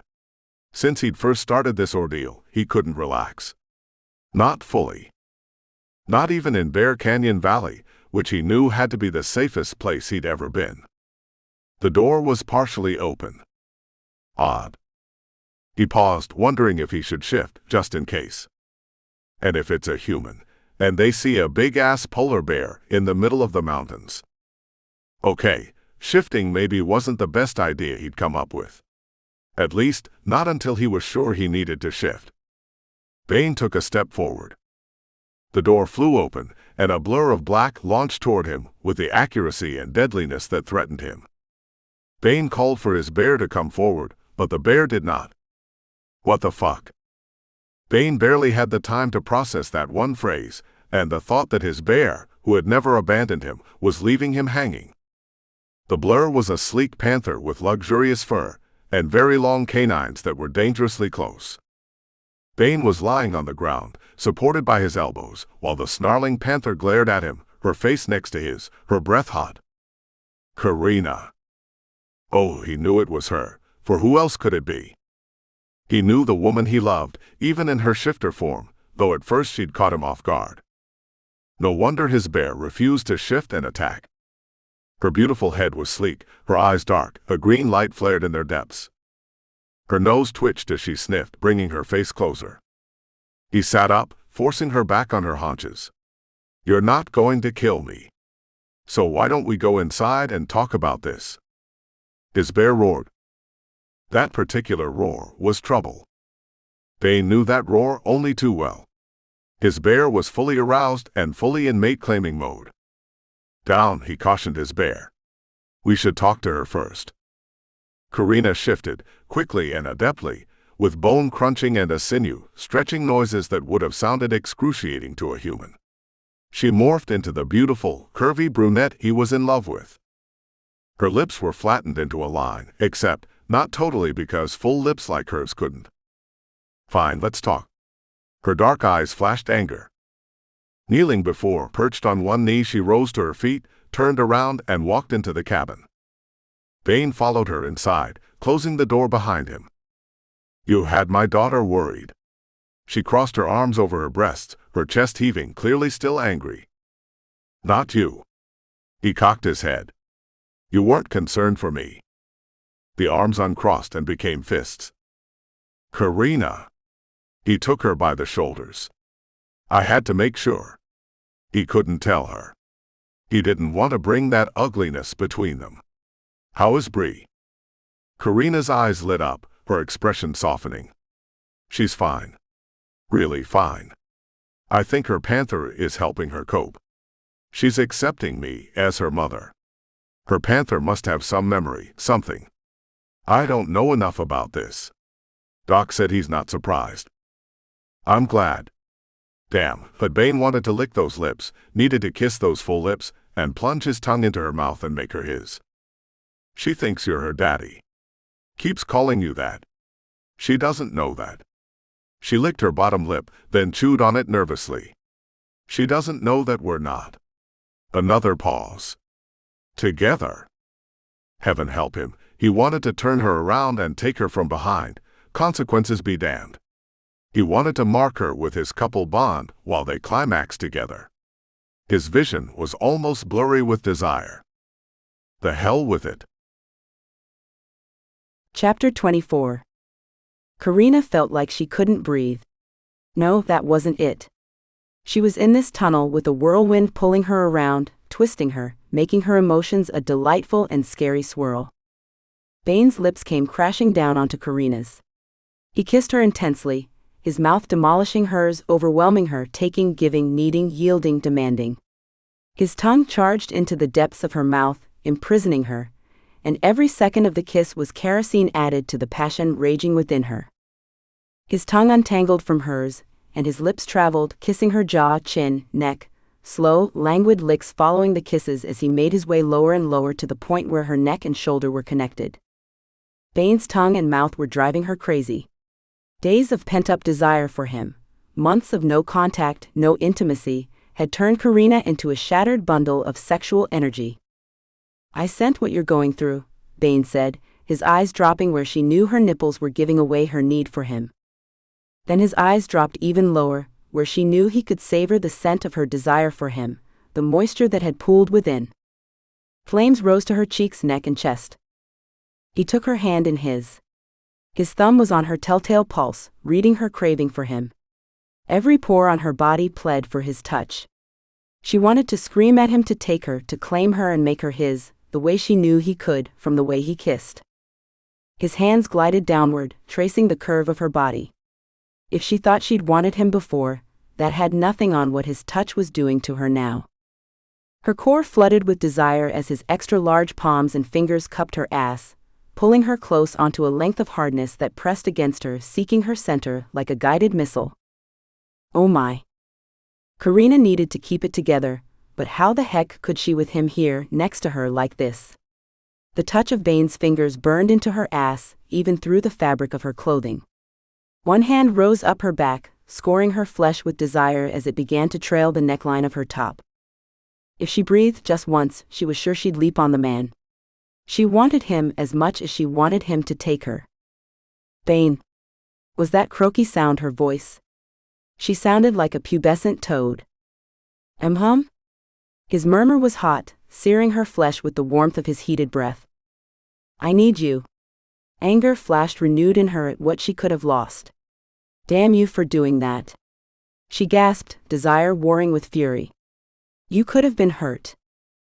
But I wasn't. The huskiness of his tone made everything go away.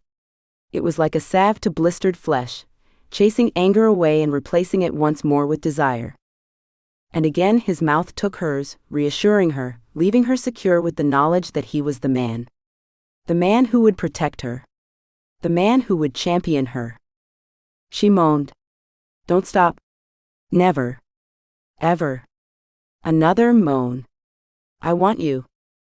Bain didn't need a second invitation. He wrapped an arm around her waist, the other hand took her wrist and tugged her until they were against the wall, his body pressed against her curves, tempting him and his bear. He hadn't noticed that one of his bear's claws had extended, until he pulled on her top and the fabric ripped, revealing a bra that barely held in her creamy, dusky-tipped breasts.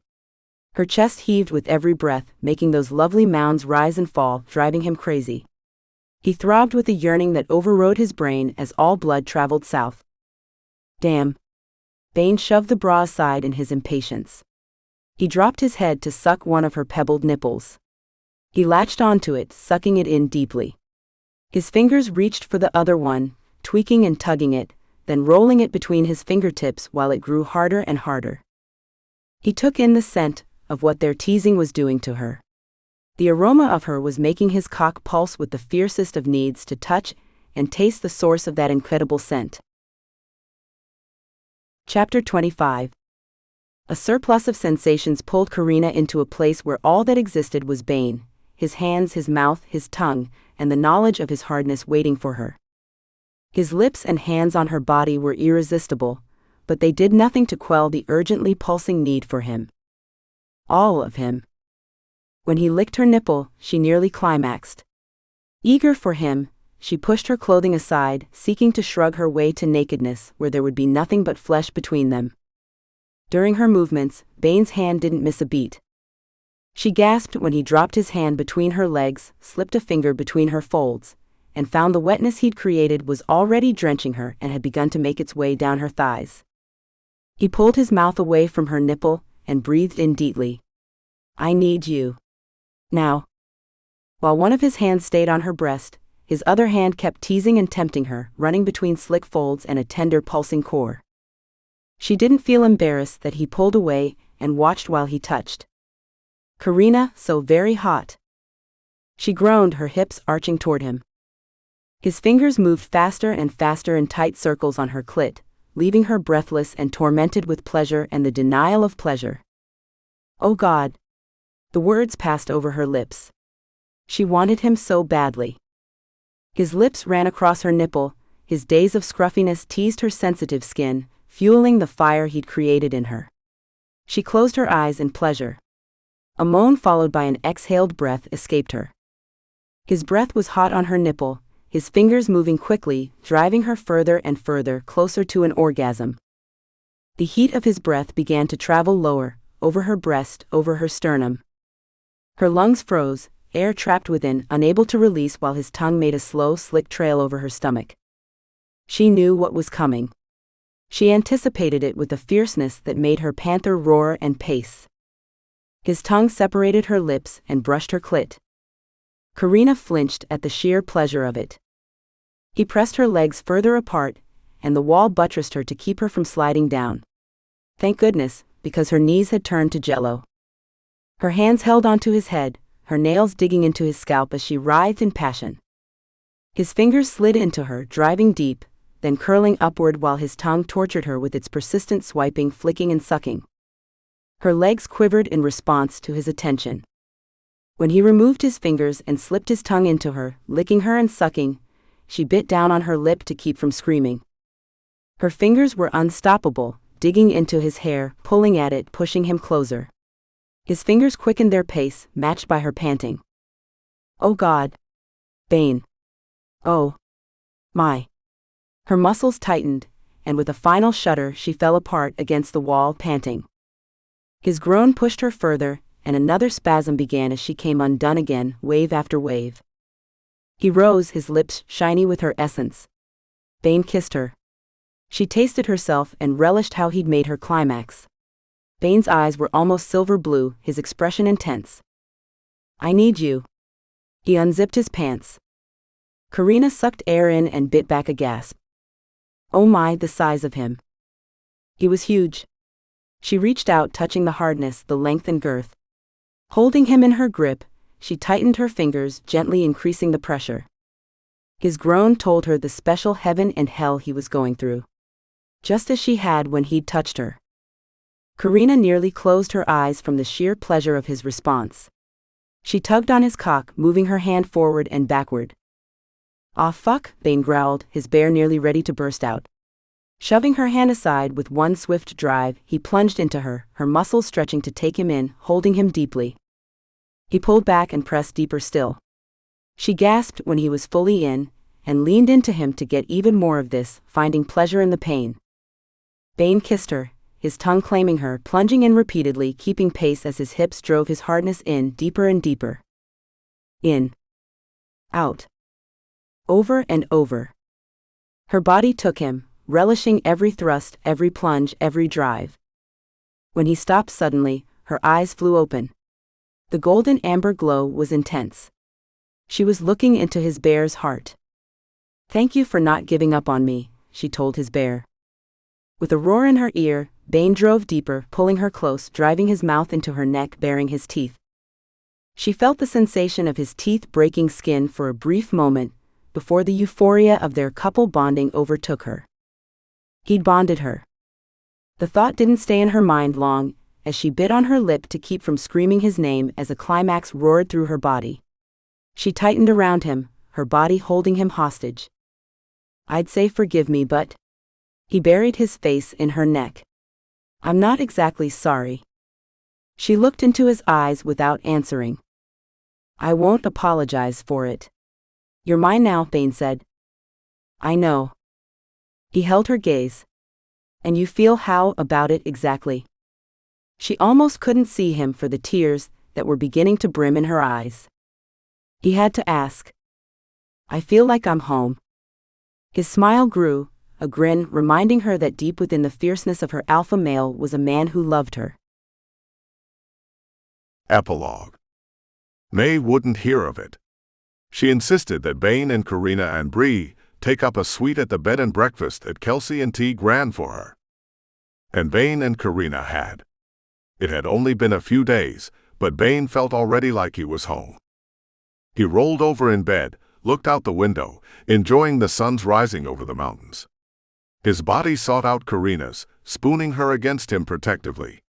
He loved the way her body fit against his. Every curve she had found a natural spot to rest against his body. He felt a measure of excitement. Brayton was coming to Bear Valley to recuperate and meet Bain's nephew Dominic. All of the children in that compound had been taken care of. Every last one was settled into a permanent home thanks to Griz and Mac's contacts. Only one was missing. That Dakota woman. Not a shifter, but Lance said he scented that she was carrying a baby. He'd wanted to listen for the baby's pulse, but had to get back to the fighting. She was never seen again. Not even after all of May's and Mikhail's reinforcements showed up. They tried to track her by scent and sight. No luck, Griz had reported last night. Bain sighed. Against him, Carina took his hand in his. "You're worried." "No," he lied, though it was a white lie. "Not really." "About what?" She pretended like she hadn't heard his little fib. "That woman." "Me too. I feel bad for her. And if she's expecting, let's check on her." Griz and Doc said they did everything they could. She just upped and vanished. "Maybe she went home," Carina countered. "Maybe. We should get going. Brayton will be here this morning, won't he?" A smile crept to his face. "Are you excited?" she asked. "Yeah." "And are you nervous about your father?" Bain had called his father earlier. "No. I told him we'd come out and visit after Brayden got better. He said he might come out here instead, she replied. I hope there's no drama. Me and you both. Brayden's going to be staying at Joe's. Joe and Ciara offered. I thought he was coming here to recuperate. Not so much physically. I think he needs time away from the city. He'll be by himself out there on the mountainside. Carina's voice carried worry. He's a big boy. Bain laughed. He can take care of himself. Carina rolled over and looked into his eyes. Desire flared in the dark depths of her gaze. What about you? What about me? Can you take care of yourself? Her body moved against his in a way that woke every part of him and brought him to full attention. I'd rather have you take care of certain things. Her fingers trailed across his chest, going lower. Certain things. Her voice was husky with need. This specifically. This, she said teasingly. Bain rolled her over swiftly, and with the ease of one accustomed to contact sports, flipped her beneath him and perched himself above her, supporting himself with thick muscular arms. He lowered his head. Yeah. This. Always. Thank you for listening. This has been a Shifters Forever Worlds book by L. Thorne. Stay tuned for more episodes. Don't forget to subscribe and to ring the bell to be notified of new releases.